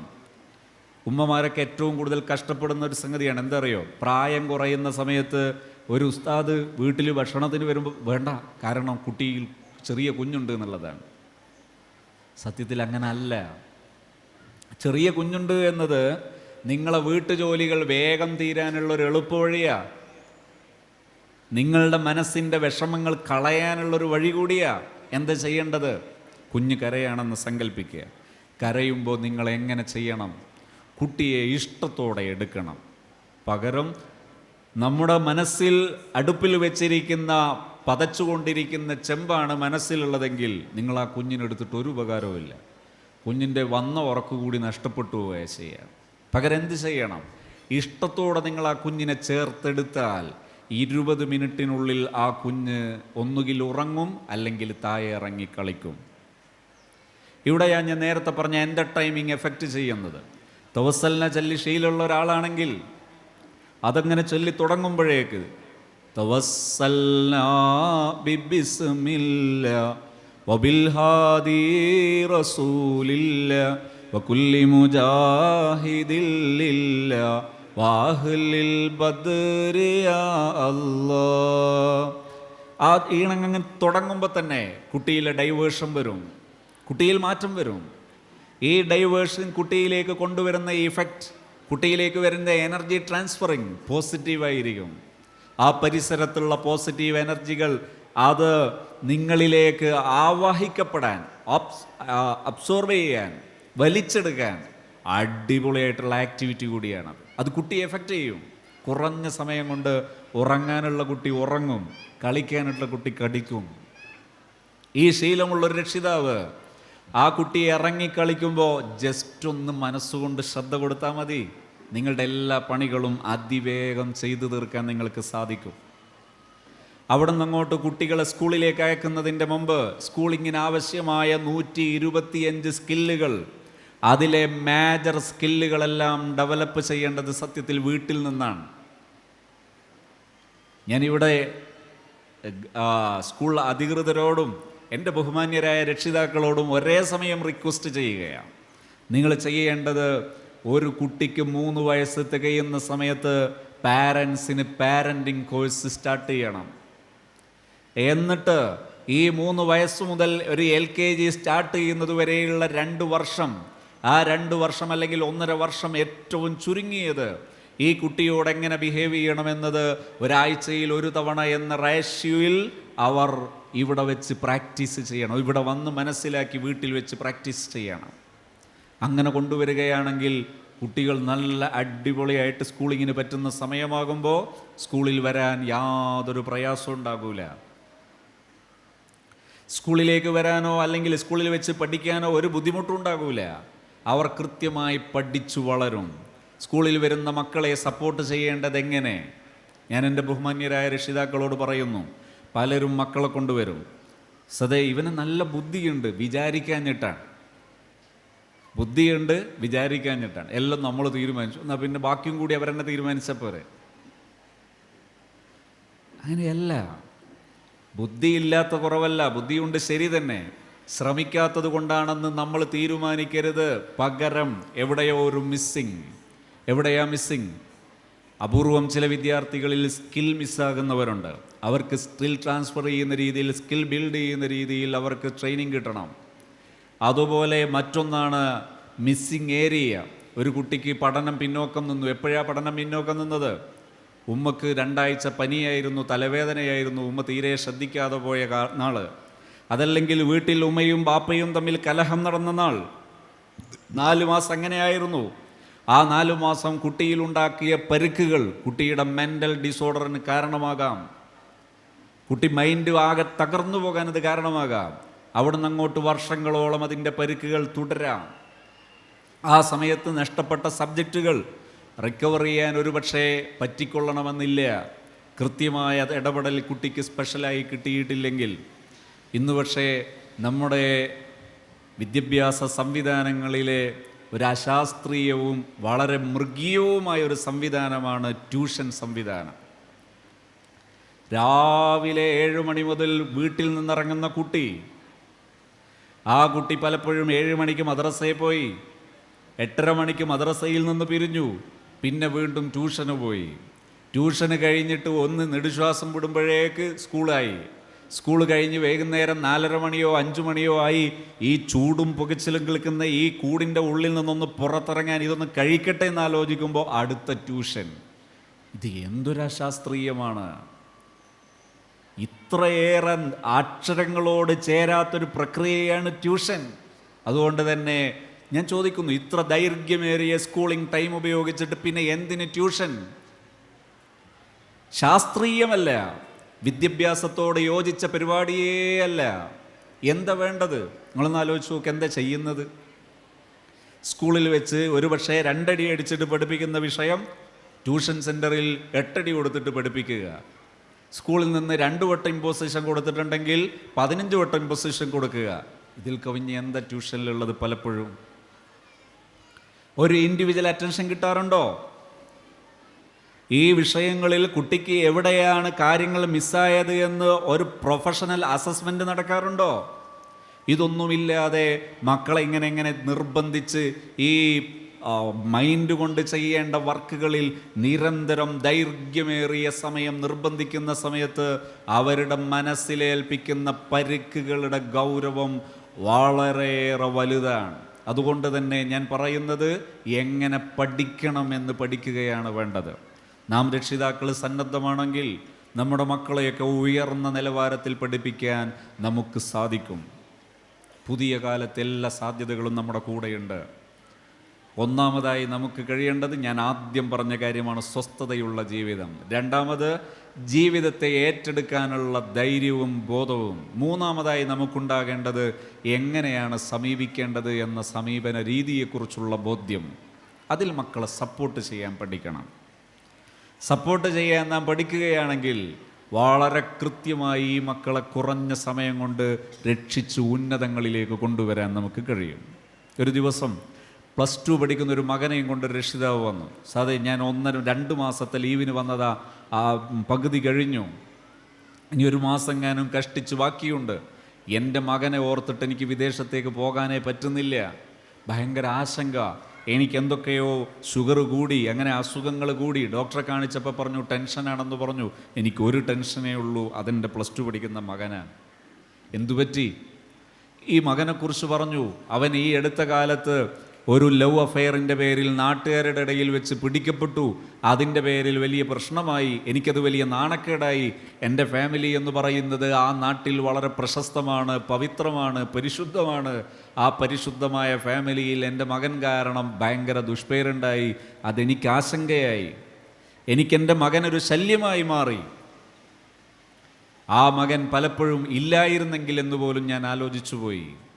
ഇത് പറഞ്ഞു വന്ന രക്ഷിതാവിനോട് ഞാൻ ഈ മകനെയും രക്ഷിതാവിനെയും കേട്ടതിന് ശേഷം ഹാപ്പി സോണിലെ ഒരു ട്രെയിനറെ കൂടി ജോയിൻ ചെയ്തു കൊടുത്തു. അവരോട് ആ ട്രെയിനിങ് പ്രോസസ്സ് സ്റ്റാർട്ട് ചെയ്യാൻ പറഞ്ഞു. ഏകദേശം 4 ആഴ്ച കഴിഞ്ഞു. അദ്ദേഹം വിദേശത്ത് പോകാനുള്ള സമയമായപ്പോൾ ആ രക്ഷിതാവിനോട് പറഞ്ഞു, ഇപ്പോൾ സ്വസ്ഥമാണ്. എൻ്റെ മകൻ്റെ വിഷയത്തിൽ ഞാൻ വളരെ സന്തോഷവാനാണ്. ഇപ്പം എൻ്റെ മകൻ്റെ വിഷയത്തിൽ എനിക്ക് തികഞ്ഞ ആത്മവിശ്വാസമുണ്ട്. ഞാൻ ആ മകനോട് ചോദിച്ചു, ഇപ്പം എങ്ങനെ? എൻ്റെ ജീവിതത്തിൽ ഇന്ന് നല്ല ആത്മസംതൃപ്തിയുണ്ട്. എൻ്റെ വിഷയം ഞാൻ അവരോട് ചെയ്യാൻ പറഞ്ഞ കാര്യം എന്താണെന്നറിയോ? അതൊരു വലിയ സീക്രട്ടായിട്ട് വെക്കാനൊന്നുമില്ല. പക്ഷേ അത് കൃത്യമായൊരു ട്രെയിനർ ബാക്കപ്പ് ഇല്ലെങ്കിൽ പലപ്പോഴും പരാജയപ്പെടാൻ സാധ്യതയുണ്ടെന്ന് മാത്രം. എന്താ? ഞാൻ അവരോട് പറഞ്ഞു, നിങ്ങൾ എല്ലാ ദിവസവും നിങ്ങളുടെ മകൻ്റെ കൂടെ ഒരു കുറഞ്ഞ സമയം ഒന്നിച്ചിരിക്കണം. മനസ്സു തുറന്ന് നിങ്ങൾ തമ്മിൽ സംസാരിക്കണം. മകനെ അഭിനന്ദിക്കാൻ നിങ്ങൾക്ക് കഴിയണം. മകനോട് ബഹുമാനപൂർവ്വം സംസാരിക്കാനും പെരുമാറാനും നിങ്ങൾക്ക് കഴിയണം. ഇത് നിങ്ങൾ പ്രാക്ടീസ് ചെയ്താൽ നിങ്ങൾക്ക് വിശ്വസിച്ച് നിങ്ങളുടെ എവിടെ വേണമെങ്കിലും പോകാം. നിങ്ങളെ സപ്പോർട്ട് ചെയ്യാനും നിങ്ങളെ വളർത്താനും നിങ്ങളെ ബാക്ക് ബോണായി നിങ്ങളുടെ ഒരു നട്ടല്ലായി നിങ്ങളുടെ കൂടെ നിൽക്കാനും നിങ്ങളുടെ മകൻ കൂടെയുണ്ടാകും. മക്കൾ അത്രമേൽ വലിയ ശക്തിയാണ്. പക്ഷേ ഇന്ന് മക്കളാണ് പലരുടെയും ശല്യം. ഒരു വെള്ളിയാഴ്ച വൈകുന്നേരം എൻ്റെ കൂടെ ഹാപ്പി സോണിൻ്റെ സെൻറ്ററിൽ ഇരുന്നിട്ട് ഒരു ഫാമിലി കരഞ്ഞൊരു രംഗം ഞാൻ ഈ സമയത്ത് ഓർത്തു പോവുകയാണ്. വെള്ളിയാഴ്ച രാവിലെ ഒരു രക്ഷിതാവ് വിളിക്കുന്നു. ഞാൻ പറഞ്ഞു, ഇന്ന് വെള്ളിയാഴ്ച ആക്ടിവിറ്റീസുകൾ ഇല്ലാത്ത ദിവസമാണ്. അദ്ദേഹത്തിൻ്റെ സംസാരം കേട്ടപ്പോൾ അതിൽ വലിയ ഒരു അപകട ധ്വനിയുണ്ട്. അദ്ദേഹം പറഞ്ഞു, അനിവാര്യമായൊരു വിഷയമാണ്. അസുറിന് ശേഷം ഞാൻ ആ രക്ഷിതാവിൻ്റെ കൂടെ ഇരുന്നപ്പോൾ നല്ല ആരോഗ്യ ദൃഢഗാത്രനായ ആ ചെറുപ്പക്കാരൻ, ആഫിയത്തുള്ള മനുഷ്യൻ തായോട്ട് നോക്കിയിരുന്ന് വിതുമ്പി വിതുമ്പി കരഞ്ഞിട്ട് കുപ്പായത്തിലൂടെ കണ്ണുനീരിറ്റിക്കുന്നത് കണ്ടപ്പോൾ ഞാൻ ആശ്ചര്യത്തോടെയും സങ്കടത്തോടെയും അതിശയത്തോടെയും നോക്കിയിരുന്നു. കുറച്ച് സമയം കഴിഞ്ഞപ്പോൾ അദ്ദേഹം പറഞ്ഞു, ഇന്ന് രാവിലെ ദുഹാസമയം എൻ്റെ ഭാര്യ പറയുന്ന വാക്കുകൾ അതെൻ്റെ ജീവിതത്തിൽ തന്നെ എനിക്കൊരിക്കലും ഉൾക്കൊള്ളാൻ കഴിയാത്ത വാക്കായിരുന്നു. എൻ്റെ ഭാര്യ പറഞ്ഞത്, എത്രയെത്ര മക്കളാ പല അപകടങ്ങളിലൂടെയും മരിച്ചു പോകുന്നത്. എൻ്റെ ഈ മകനെന്തേ അങ്ങനെ വല്ല അപകടത്തിലൊന്നും മരിച്ചു കിട്ടാത്തതെന്തേ? +1 പഠിച്ചുകൊണ്ടിരിക്കുന്ന മകനെക്കുറിച്ചൊരു ഉമ്മ പറഞ്ഞ വാക്കാണത്. ഇത് പറയുമ്പോൾ പലരും മനസ്സിൽ കരയും. ഒരു ഉമ്മക്ക് അങ്ങനെ പറയാൻ കഴിയുമോ? ഒരു വാപ്പക്ക് അങ്ങനെ ചിന്തിക്കാൻ കഴിയുമോ എന്നൊക്കെ കരുതും. എന്നാലൊരു സത്യം അറിയോ? +1കാരനായ +1കാരിയായ മകനെക്കുറിച്ച് തോറ്റല്ലോ ഇവനെ കൊണ്ടെന്ന് പറയാത്ത, അവരെക്കുറിച്ച് ആലോചിച്ച് കരയാത്ത രക്ഷിതാക്കൾ ഇന്ന് അപൂർവമാണ് എന്നതാണ് ഒരു സത്യം. ഈ കരച്ചിലിൻ്റെ അർത്ഥവും ആ ഉമ്മ പറഞ്ഞ വാക്കിൻ്റെ അർത്ഥവും എനർജി ലെവലിൽ ഒന്ന് തൂക്കിയാൽ രണ്ടും സെയിമാണ്. ഈ മക്കളുടെ കൂടെ സൗഹൃദത്തോടുകൂടെ ആസ്വദിച്ച് ജീവിക്കാൻ കഴിയുന്നുണ്ടെങ്കിലാണ് ഇസ്ലാമിക് ലൈഫ് എന്ന് പറയുന്നത്. അപ്പോഴാണ് ഖൈറുക്കും ലി അഹ്ലിഹി, നിങ്ങളിൽ നല്ലവൻ എന്ന് പറയുന്നത് കൂടി ജീവിക്കുമ്പോൾ നിങ്ങളുടെ ഇടയിൽ നല്ലവനാകുമ്പോഴാണ് എന്ന് നബിതങ്ങൾ പറഞ്ഞതിൻ്റെ ആ വാക്കിൻ്റെ അർത്ഥം പ്രായോഗികമാകുന്നത് അവിടെയാണ്. അതുകൊണ്ട് ഞാൻ സൂചിപ്പിക്കുന്നത്, നമ്മുടെ ജീവിതത്തിൽ സ്വന്തം മക്കളുടെ കൂടെ ജീവിക്കുമ്പോൾ, സ്വന്തം ആശ്രിതരുടെ കൂടെ ജീവിക്കുമ്പോൾ ആസ്വദിച്ചു കൂടി ജീവിക്കാൻ നമുക്ക് കഴിയണം. അപ്പോഴാണ് നമുക്ക് ഇസ്ലാമിക് ലൈഫാകുന്നത്. ഇത് നാം ഉൾക്കൊള്ളണം എന്ന് വളരെ വിനയത്തോടുകൂടെയും ഏറെ ബഹുമാനത്തോടുകൂടെയും ഈ സമയം എൻ്റെ സദസ്യരെ ഉണർത്താൻ ഞാൻ ശ്രമിക്കുന്നു. അല്ലാഹു തൗഫീഖ് ചെയ്യുമാറാകട്ടെ. മക്കൾ പഠിക്കുന്ന സമയം നിർബന്ധിച്ച് പഠിപ്പിക്കുക. ഈ ഒരു 2 മാസ 3 മാസ കാലയളവിനിടയിൽ നീറ്റിന് പ്രിപ്പയർ ചെയ്തുകൊണ്ടിരിക്കുന്ന MBBS ലക്ഷ്യം വെച്ച് പഠിച്ചുകൊണ്ടിരിക്കുന്ന വിദ്യാർത്ഥിനികളിൽ ഒരു 10-15 പേരെയെങ്കിലും ഞാൻ അഡ്രസ്സ് ചെയ്തിട്ടുണ്ടാകും. അവരിൽ 90% സൈക്യാട്രി മെഡിസിൻ കഴിക്കുന്നവരാ. എന്തിന് MBBS തിരഞ്ഞെടുത്തു എന്ന് ചോദിച്ചാൽ എനിക്ക് സ്കില്ലുള്ളത് കൊണ്ട് എന്ന് ഉത്തരം പറഞ്ഞവരെ ഒന്നുപോലും ഞാൻ കണ്ടിട്ടില്ല എന്നതാണ് ശരി. ഒരു കുട്ടിയെ ഞാൻ അതിനിടയിൽ കണ്ടിട്ടുണ്ടായിരുന്നു. ആ ചെറുപ്പക്കാരൻ അതിലേറെ സങ്കീർണമായ മറ്റൊരു വിഷയമാണ് ആ സമയത്ത് അനുഭവിച്ചുകൊണ്ടിരിക്കുന്നത്. ഞാൻ ചോദിക്കുന്നത്, ലൈഫ് അഡ്രസ്സ് ചെയ്യാൻ അറിയാത്തൊരു മനുഷ്യൻ എങ്ങനെയാണ് ഒരു മെഡിക്കൽ സയൻസിനെ അഡ്രസ്സ് ചെയ്യുന്നത്? ഇവരാണോ ഒരു സമൂഹത്തിൻ്റെ ആരോഗ്യം മുൻനിർത്തിയിട്ട് സമൂഹത്തിൽ ഇടപെടേണ്ടത്? ഇവരാണോ? ഞാൻ പറയുന്നത്, നാം രക്ഷിതാക്കൾ വളരേണ്ട മേഖലയാണിത്. എൻ്റെ കുട്ടികൾക്ക് എഡ്യൂക്കേഷൻ നൽകേണ്ടത് എങ്ങനെ, എഡ്യൂക്കേഷണലായ ഒരു കരിയർ സെറ്റ് ചെയ്യേണ്ടത് എങ്ങനെ എന്നതിനെക്കുറിച്ച് അറിവ് നാം രക്ഷിതാക്കൾക്ക് വേണം. ഡോക്ടർ എന്നത് പ്രൊഫഷൻ്റെ കൂട്ടത്തിൽ ഏറ്റവും താഴെയുള്ളൊരു പ്രൊഫഷനാണ്. എന്നോട് ആർക്കും വിരോധം തോന്നിട്ടൊരു സത്യം അതാണ്. ലോകത്ത് വിദ്യാഭ്യാസവും നിലവാരമുള്ളൊരു സമൂഹത്തിൽ ഡോക്ടർ എന്ന പ്രൊഫഷൻ്റെ ഗ്രേഡ് വളരെ താഴെയാണ്. പക്ഷെ നമുക്കിന്ന് എങ്ങനെയെങ്കിലും ഒരുത്ത് ഡോക്ടറായാൽ മതി. ഞാൻ ഡോക്ടർ മോശമാണെന്ന് പറയാനല്ല, പ്രൊഫഷണലുടെ ഗ്രേഡ് പറയുമ്പോൾ അങ്ങനെയാണ്. പക്ഷെ നമുക്കിന്ന് എന്താണ് പ്രൊഫഷൻ എന്ന് പോലും അറിയില്ല. അങ്ങനെ ആകരുതല്ലോ. മക്കൾക്ക് വിദ്യാഭ്യാസം നൽകേണ്ടത് എങ്ങനെയാ? ലൈഫ് അഡ്രസ്സ് ചെയ്യാൻ പഠിപ്പിക്കണം. ആദ്യം ജീവിതത്തിൽ ഉണ്ടാകേണ്ട ഒന്നാമത്തെ ഘട്ടം ഹാപ്പിയസ്റ്റ് ലൈഫാണ്, സന്തോഷമുള്ള ജീവിതം. ലാ തഹിനു വലാ തഹസനു. നിങ്ങളിങ്ങനെ വിഷമിച്ചും ദുഃഖിച്ചും മുഷിഞ്ഞും ജീവിക്കാൻ പാടില്ല. വാബ്ശിറു, നിങ്ങൾക്കെന്നും സന്തോഷമുള്ള ജീവിതം വേണം. ഈമാനും തഖ്വയുള്ള മൂമിനാണോ? അല്ലദീന ആമനു വകാനു യത്തഖൂൻ ലഹുമുൽ ബുശ്റാ ഫിൽ ഹയാത്തിദ് ദുനിയ വഫിൽ ആഖിറ. വിശ്വാസമുള്ള തഖ്വയുള്ള മൂമിനാണോ? ലഹുമുൽ ബുശ്റാ, അവരുടെ ജീവിതത്തിലെ സന്തോഷം. സന്തോഷം എന്ന അറബിയിലെ വാക്കിലെ ഏറ്റവും മീനിങ്ഫുള്ളായ വേർഡാണ് ഇസ്മു തഫ്ലീൽ. ആ വേർഡിനെ വീണ്ടും മീനിങ്ഫുള്ളാക്കി പ്രയോഗിച്ചതാണ് മുഅന്നസാക്കുക എന്ന് പറഞ്ഞാൽ ബുശ്റാ, സന്തോഷമുള്ള ജീവിതം. എവിടെ? ഫിൽ ഹയാത്തി ദുനിയ, ദുനിയാവിലെ ജീവിതത്തിൽ, വഫിൽ ആഖിറ, ആഖിറത്തിലും. ഇങ്ങനെയാ മൂമിൻ. അതുകൊണ്ട് നാം എപ്പോഴും സന്തോഷമുള്ള ജീവിതം, ഒന്ന്. രണ്ട്, ആരോഗ്യമുള്ള ജീവിതം. മെഡിക്കൽ കോളേജിലെ കാഷ്വാലിറ്റിയിൽ സർവീസ് ചെയ്തുകൊണ്ടിരിക്കുന്ന ഡോക്ടർ, അദ്ദേഹം രാവിലെ അല്ലെങ്കിൽ ഉച്ചവരെ ജോലി ചെയ്തിട്ട് ഇറങ്ങി വന്നിട്ട് തൊട്ടടുത്ത പെട്ടിക്കടയിൽ നിന്ന് പഴംപൊരിയും ചായയും കുടിക്കുന്നു. ഇയാളാണ് ഇനി ആരോഗ്യത്തെക്കുറിച്ച് പറയാൻ പോകുന്നത്. ആരോഗ്യം എന്താ?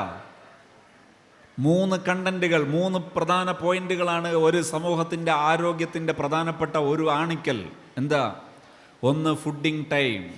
ബ്രേക്ക്ഫാസ്റ്റ്, ഡിന്നർ, രാവിലത്തെ ഭക്ഷണവും രാത്രി ഭക്ഷണവും നേരത്തെ കഴിക്കുക എന്നതാണ് ഒരു ഘടകം. രാത്രി 10 മണിക്ക് ശേഷവും 9 മണിക്ക് ശേഷവുമാണോ ഡിന്നർ കഴിക്കുന്നത്, രാത്രി ഭക്ഷണം കഴിക്കുന്നത്? നിങ്ങൾ നല്ലൊരു ഹോസ്പിറ്റലിൽ ഒരു പാർട്ട്ണർഷിപ്പ് എടുക്കുന്നത് വളരെ നല്ലതാണ്. നിങ്ങൾക്ക് എപ്പോഴും രോഗസാധ്യത, ഹാർട്ട് അറ്റാക്ക് വരാൻ, ക്യാൻസർ വരാൻ, ട്യൂമർ വരാൻ, ഇതിനെല്ലാമുള്ള സാധ്യതയ്ക്ക് ഏറ്റവും എളുപ്പമുള്ള ഒരു വഴിയാണത്. ഡിന്നർ അതുപോലെ ബ്രേക്ക്ഫാസ്റ്റ്, ഇത് രണ്ടും വൈകി കഴിക്കുക. ബ്രേക്ക്ഫാസ്റ്റ് വൈകിക്കഴിഞ്ഞാൽ വയറിനൊരു അസുഖം വരും. ഡിന്നർ വൈകിക്കഴിഞ്ഞാൽ നിങ്ങളുടെ ഈ ബ്ലഡ് വെസൽസ് ഉൾപ്പെടെയുള്ള ഹാർട്ട് ഉൾപ്പെടെയുള്ള പ്രധാന ഇൻറ്റേർണൽ ഓർഗൻസുകൾക്ക് മാരകമായ പരുക്കുകൾ വരാം. വെള്ളം ആവശ്യമുള്ള അളവിലുണ്ടാവുക എന്നതാണ് രണ്ടാമത്തെ പോയിന്റ്. മൂന്നാമത്തെ പോയിന്റ് എന്താണ്? Food content. ലീഫ്, ഇലക്കറികൾ, പച്ചക്കറികൾ, ഫ്രൂട്ട്സ്, ധാന്യങ്ങൾ. ആഴ്ചയിൽ 5 ദിവസമെങ്കിലും ഫുഡിൽ ഇത് ഉൾപ്പെടണം. ഭക്ഷണ രീതി വരണം. ഈ 3 കണ്ടന്റുകൾ ശ്രദ്ധിക്കാത്തൊരു സമൂഹത്തിന് ഒരിക്കലും തന്നെ ആരോഗ്യത്തിൽ പ്രത്യാശ വെക്കുന്നതിൽ അർത്ഥമില്ല. ആരോഗ്യത്തിലെ പ്രധാനപ്പെട്ടൊരു ഘടകമാണത്. അപ്പോൾ ഞാൻ പറഞ്ഞു കൊണ്ടുവന്നത്, ഈ മെഡിക്കൽ സയൻസിലെ ഈ ഒരു ഇത് അഡ്രസ്സ് ചെയ്യുന്ന ഒരു സമൂഹത്തിലെ നിലവിലുള്ള നിലവാരം എന്ത് എന്നത് നാം സമൂഹം തിരിച്ചറിയണം. എന്നിട്ട് നമ്മുടെ മക്കൾക്ക് എങ്ങനെയാണ് എഡ്യൂക്കേഷൻ നൽകേണ്ടത്? ഹെൽത്താണ് പ്രധാനം. മൂന്നാമത്തത് നമുക്ക് വെൽത്ത് വേണം. നമ്മൾ ഇന്ന് സമ്പത്തിന് കുറവ് നമ്മുടെ നാട്ടിലില്ല, സമ്പത്തുണ്ട്. പക്ഷേ സമൂഹത്തിലെ സാമ്പത്തിക വ്യവസ്ഥിതി എന്ന് പറയുന്നത് ഒരു മാരകമായ റേഷ്യോയിൽ ഓടിക്കൊണ്ടിരിക്കുന്നതാണ്. ഈ 700 കോടി മനുഷ്യർക്ക് ജീവിക്കേണ്ട സ്വത്തും കിടക്കുന്നത് 5% മനുഷ്യരിലാണ്. ബാക്കിയുള്ള 95% മനുഷ്യർക്ക് ജീവിക്കാൻ ആവശ്യമായ സമ്പാദ്യം കറങ്ങിക്കൊണ്ടിരിക്കുന്നത് 5% മനുഷ്യരിലൂടെയാണ്. ഇതാണ് നിലവിലുള്ള സാമ്പത്തികമായ ഒഴുക്ക്, അതിൻ്റെ ഫ്ലോ എന്ന് പറയുന്നത്. എന്നാൽ വെൽത്തിനെ കുറിച്ച് അവയർനെസ് ഉള്ളൊരു സമൂഹം വളർന്നു വന്നാൽ ഏറെ മാറ്റങ്ങൾ ഉണ്ടാക്കാൻ നമുക്ക് കഴിയും. പക്ഷേ അതിന് സൊസൈറ്റിക്കാണ് അതിൻ്റെ ഇൻഫർമേഷൻ, അതിൻ്റെ വിവരമുണ്ടാകേണ്ടത്. പാരൻസാണ് അതിലെ പ്രധാന ഘടകം. 4ാമത്തെ ഒന്നാണ് സ്പിരിച്വാലിറ്റി ഇല്ലെങ്കിൽ ഒരിക്കലും സ്വസ്ഥത ഉണ്ടാകില്ല, ജീവിതത്തിനൊരു പൂർണ്ണത ഉണ്ടാകില്ല. ജീവിതത്തിനൊരു പൂർണ്ണത തോന്നണമെങ്കിൽ അവിടെ നമുക്ക് ആത്മീയത തോന്നണം. ഈ 4 ഘടകങ്ങൾ നമ്മുടെ സമൂഹത്തിൽ നിർമ്മിക്കാൻ കഴിഞ്ഞാൽ അതോടെ നിങ്ങളുടെ മക്കളെ വളർത്താൻ പിന്നെ എവിടെയും ഒരു പ്രയാസവും നേരിടില്ല. ജീവിതം ഉയർന്ന ഒരു ജീവിതം നമുക്ക് കാഴ്ചവെക്കാനും അനുഭവിക്കാനും കഴിയും. അള്ളാഹു തൗഫീഖ് നൽകുമാറാകട്ടെ. മക്കളെ വളർത്തുമ്പോൾ നല്ല സമീപനമുണ്ടായാൽ ഏറെ നേട്ടമുണ്ടാകുമെന്ന് നമ്മെ പഠിപ്പിക്കുന്ന ജീവിതത്തിലെ ധാരാളം അനുഭവങ്ങളിലെ ചെറിയ ഒരു ചരിത്രം കൂടി പറഞ്ഞ് ഞാൻ എൻ്റെ സംസാരം ഇന്ന് അവസാനിപ്പിക്കുന്നു. കൂഫയിൽ വെച്ചൊരു ദിവസം ബഹുമാനപ്പെട്ട സയ്യിദുന ഉമർ ഇബ്നുൽ ഖത്താബ് റളിയല്ലാഹുവിൻ്റെ ഭരണകാലത്ത് അവിടുത്തെ ഭരണാധികാരിയായിരുന്ന ഉമൈറിനെ ഉമർ റളിയല്ലാഹു തിരിച്ചു വിളിക്കാനുണ്ടായ കാരണം എന്താണെന്നറിയോ? അവിടേക്ക് നിയമിച്ച ഏതൊരാളും കുറഞ്ഞ കാലം അവിടെ സർവീസ് ചെയ്യുമ്പോഴേക്ക് പരാതികൾ വരും. പക്ഷേ ഇദ്ദേഹത്തെ നിയമിച്ചിട്ടൊരു വർഷമായിട്ടൊരു പരാതിയുമില്ല. ഈ പരാതി വരാതിരുന്നപ്പോൾ അദ്ദേഹത്തെ തിരിച്ചു വിളിച്ചു, എന്തേ എന്ന് പഠിക്കാൻ വേണ്ടി. അപ്പോഴാണ് അറിയുന്നത് അദ്ദേഹത്തിൻ്റെ ഭരണ മികവും ജീവിതത്തിലെ നിലവാരവുമാണ്. ഒരു സമൂഹത്തെ അറിഞ്ഞ് ഭരിക്കാനും സമൂഹത്തിനാവശ്യമായ സർവ്വ ആത്മീയതയും പകർന്നു കൊടുക്കാനും പറ്റുന്ന ഒരു നല്ല മകൻ, നല്ലൊരു മനുഷ്യൻ. എന്തായിരുന്നു ഉമൈറിൻ്റെ ഈ ഒരു വളർച്ചയുടെ പിന്നിലെ ശക്തി എന്നറിയോ?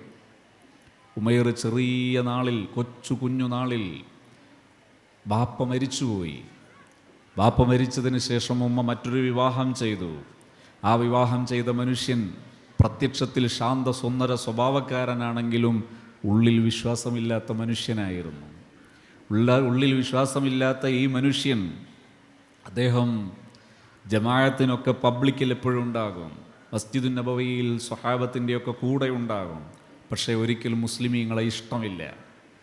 ഒരു ദിവസം സംഭാവന ചെയ്യാൻ വേണ്ടി നബി തങ്ങൾ ഓർഡർ ചെയ്തപ്പോൾ സംഭാവന ചെയ്തു. സിദ്ദീഖ് റളിയല്ലാഹു അൻഹു, ഉസ്മാൻ റളിയല്ലാഹു അൻഹു, ഉമർ റളിയല്ലാഹു അൻഹു എല്ലാവരും. ഈ സംഭാവന ചെയ്യുക എന്ന് പറയുന്നത് അതൊരു ഈമാനിൻ്റെ ഒരു വലിയ ഒരു ലക്ഷണമാണ്. ഹൃദയം ശുദ്ധമാകുന്നവരുടെ ഒരു നല്ല പ്രകൃതമാണ് ഈ സംഭാവന ചെയ്യുക എന്ന് പറയുന്നത്. അപ്പോൾ ഈ മനുഷ്യൻ സംഭാവന ചെയ്യാത്തത് കണ്ടപ്പോൾ ഉമൈർ ചോദിച്ചു ഈ മനുഷ്യനോട്, ഉമൈറിനപ്പോൾ 10 വയസ്സായിട്ടേ ഉള്ളൂ, കുഞ്ഞാണ്, നിങ്ങളെന്താ സംഭാവന കൊടുക്കാത്തത്? ആ മനുഷ്യൻ നബി സല്ലല്ലാഹു അലൈഹി വസല്ലം തങ്ങളെ ആക്ഷേപിക്കുന്ന വാക്കുകൾ പറഞ്ഞു. ഹിമാർ എന്ന പദം തുടങ്ങുന്ന പദങ്ങൾ ഉപയോഗിച്ചിട്ട് നബി സല്ലല്ലാഹു അലൈഹി വസല്ലം തങ്ങളെ ആക്ഷേപിച്ചപ്പോൾ അത് കുട്ടിക്ക് സഹിക്കാൻ പറ്റിയില്ല, താങ്ങാൻ പറ്റിയില്ല. ഈ കുട്ടി ഓടി മസ്ജിദ് നബവിയിലേക്ക് വന്നു.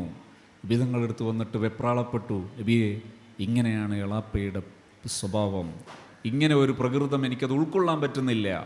നബി സല്ലല്ലാഹു അലൈഹി വസല്ലം തങ്ങളുടെ 2 സ്വഹാബിയെ വിട്ടിട്ട് ആളെ വിളിപ്പിച്ചു നോക്കുമ്പോൾ അദ്ദേഹത്തോട് ചോദിച്ചു, നിങ്ങളിങ്ങനെ വല്ലതും പറഞ്ഞിരുന്നോ? ഈ മോന് ഭയങ്കര പരാതിയുണ്ടല്ലോ. അദ്ദേഹം പറഞ്ഞു, ഞാൻ അങ്ങനെ പറഞ്ഞിട്ടേ ഇല്ല. അയാൾ സത്യം ചെയ്തിട്ട് പറഞ്ഞു, ഞാൻ അങ്ങനെ പറഞ്ഞിട്ടേ ഇല്ല. ചെറിയ 10 വയസ്സുകാരനായ ഉമൈർ നിന്ന് വിറച്ചു. എല്ലാവരും ഉമൈറിനെ നോക്കുന്നു, ഈ ജുസാലിനെ നോക്കുന്നു, ഈ എളാപ്പയെ നോക്കുന്നു. എല്ലാവരും ഇങ്ങനെ മാറി മാറി നോക്കുന്നു, ഇനി എന്ത് സംഭവിക്കും? കാരണം എല്ലായ്പ്പോഴും ജമാഅത്തിന് പങ്കെടുക്കുന്ന, എല്ലാറ്റിനും ഉണ്ടാകുന്ന നല്ലൊരു സ്വഭാവക്കാരനെന്ന് പ്രത്യക്ഷത്തിൽ തോന്നുന്ന ഈ മനുഷ്യൻ, ആ മനുഷ്യനെക്കുറിച്ചാണ് ഈ പരാതി പറയുന്നത്. ഉമൈറാണെങ്കിൽ അതുപോലെ നല്ല ഒരു സ്വഭാവക്കാരനായ കുഞ്ഞ്. ഉമൈർ മനസ്സറിഞ്ഞ് ദുആ ചെയ്തു, പടച്ചോനെ, നബിതങ്ങൾക്ക് ഇതിൻ്റെ ഒരു യാഥാർത്ഥ്യം ഈ നിമിഷം അറിയിക്കണം. ഏതാനും നിമിഷങ്ങൾക്കകം അള്ളാഹുവിൻ്റെ വഹി ഇറങ്ങുന്നു. സൂറത്തു തൗബയിലെ യഹ്ലിഫൂന ബില്ലാഹി മാ ഖാലു വലഖദ് ഖാലു കലിമത്തൽ കുഫ്രി വകഫറു ബഅദ ഇസ്ലാമിഹിം വഹമ്മു ബിമാ ലം യനാലു. ആ ആയത്തങ്ങനെ ഇറങ്ങി അങ്ങ് പൂർത്തീകരിച്ചു. മുനാഫിക്കുകളുടെ കൽബിലുള്ള ചിന്താഗതിയും അതിൽ നിന്ന് മാറിയിട്ടില്ലെങ്കിൽ സംഭവിക്കാൻ സാധ്യതയുള്ള അപകടങ്ങളും ഇതെല്ലാം മുന്നറിയിപ്പ് നൽകിയിട്ടുള്ള ആ ആയത്ത് ഇറങ്ങിയിട്ട് നബി തങ്ങൾ ഓതിക്കേൾപ്പിക്കുന്നത് കേട്ടപ്പോൾ പോയി തുടങ്ങിയിരുന്ന മനുഷ്യൻ തിരിച്ചു വന്നു. അദ്ദേഹം പറഞ്ഞു, വല്ലാഹി ഈ നിമിഷം വരെ എൻ്റെ കൽബിൽ ഈമാൻ ഉണ്ടായിരുന്നില്ല. ഇപ്പോൾ എനിക്ക് അള്ളാഹുവിൻ്റെ ദീനിനെ കുറിച്ച് ബോധ്യമുണ്ട്. ഞാൻ ഇസ്ലാമിലേക്ക് വരുന്നു. അദ്ദേഹം ഷഹാദത്ത് കലിമ ചൊല്ലി ഇസ്ലാം പൂർത്തീകരിക്കുന്നു, മുസ്ലിമാകുന്നു. സ്വഹാബത്ത് പലരും പറഞ്ഞു, പടച്ചോനെ ഇനി ഈ കുട്ടി ആ വീട്ടിൽ സ്വസ്ഥനായിരിക്കുമോ? കാരണം അദ്ദേഹത്തെ വഷളാക്കിയില്ലേ. പക്ഷേ ചരിത്രം അങ്ങനെയല്ല. എപ്പോഴും ഉമൈറിനെ ചേർത്ത് പിടിച്ചിട്ട് ഈ മനുഷ്യൻ പറയും, ഈ പൊന്നുമോനാണ് എൻ്റെ ദുനിയാവും എൻ്റെ ആഖിറവും രക്ഷപ്പെടുത്തിയത്. എന്തേ? മക്കളോടുള്ള പെരുമാറ്റം ധന്യമായാൽ നമുക്ക് അടിപതറുമ്പോഴും നമ്മളെ പിടിച്ചു നിർത്താനും നമ്മളെ കരകയറ്റാനും ഈ മക്കൾ നമുക്ക് താങ്ങാകാനും തണലാകാനും സാധ്യതയുണ്ട് എന്ന് മനസ്സിലാക്കി തരുന്നൊരു ചരിത്രം കൂടിയാണ് ഉമൈർ ഇബ്നു സഅദ് റളിയല്ലാഹു അൻഹുവിൻ്റെ ചരിത്രം. അള്ളാഹു നമുക്കത് ഉൾക്കൊള്ളാൻ തൗഫീഖ് നൽകുമാറാകട്ടെ. മക്കളെ എപ്പോഴും നല്ല ബഹുമാനപൂർവ്വം വളർത്തണം, നല്ല സപ്പോർട്ട് കൊടുക്കണം, തെറ്റുകൾ തിരുത്തണം. തെറ്റുകൾ ഒരിക്കലും സപ്പോർട്ട് ചെയ്യാൻ പാടില്ല. പക്ഷേ തെറ്റുകളുടെ പേരിൽ മക്കളെ അഭിമാനം ക്ഷതപ്പെടുത്തരുത്, മക്കളെ നിന്ദിക്കരുത്, അപമാനിക്കരുത്, മക്കളെ മറ്റുള്ള മുമ്പിൽ വഷളാക്കരുത്, അവരുടെ ആത്മാഭിമാനത്തെ പോറലേൽപ്പിക്കരുത്. അവരോട് നല്ല നിലവാരത്തിൽ പെരുമാറി ശീലിച്ചാൽ ജീവിതം സുരക്ഷിതമാകും, നമ്മുടെ കുടുംബം സുരക്ഷിതമാകും. അങ്ങനെയാകുമ്പോൾ വലിയൊരു നാടുണ്ടാകും. അള്ളാഹു നമുക്ക് നല്ലതിൻ്റെ ആളാകാനും അങ്ങനെ നല്ലവരായി ജീവിച്ച് നല്ലവരായി മരിക്കാനും തൗഫീഖ് നൽകുമാറാകട്ടെ.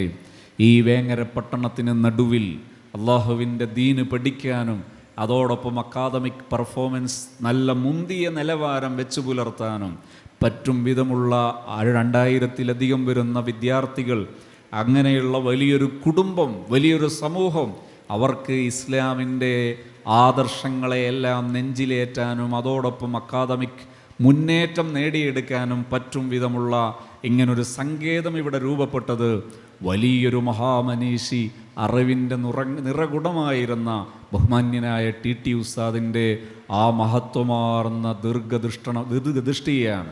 അള്ളാഹു മഹാനവറുകളുടെ ദറജ ഉയർത്തുമാറാകട്ടെ. ആ വലിയ മഹാമനീഷിയുടെ ആത്മീയ സഹായം നമ്മുടെ സംവിധാനങ്ങൾക്കും നമുക്കുമെല്ലാം ലഭിക്കുന്ന രീതിയിൽ അള്ളാഹു നമുക്ക് തൗഫീഖ് നൽകുമാറാകട്ടെ. ഈ സമയം നിങ്ങളോടൊക്കെ ദുആ ചെയ്യണമെന്നുണർത്തി ഞാൻ എൻ്റെ വാക്കുകൾ വിരമിക്കുന്നു.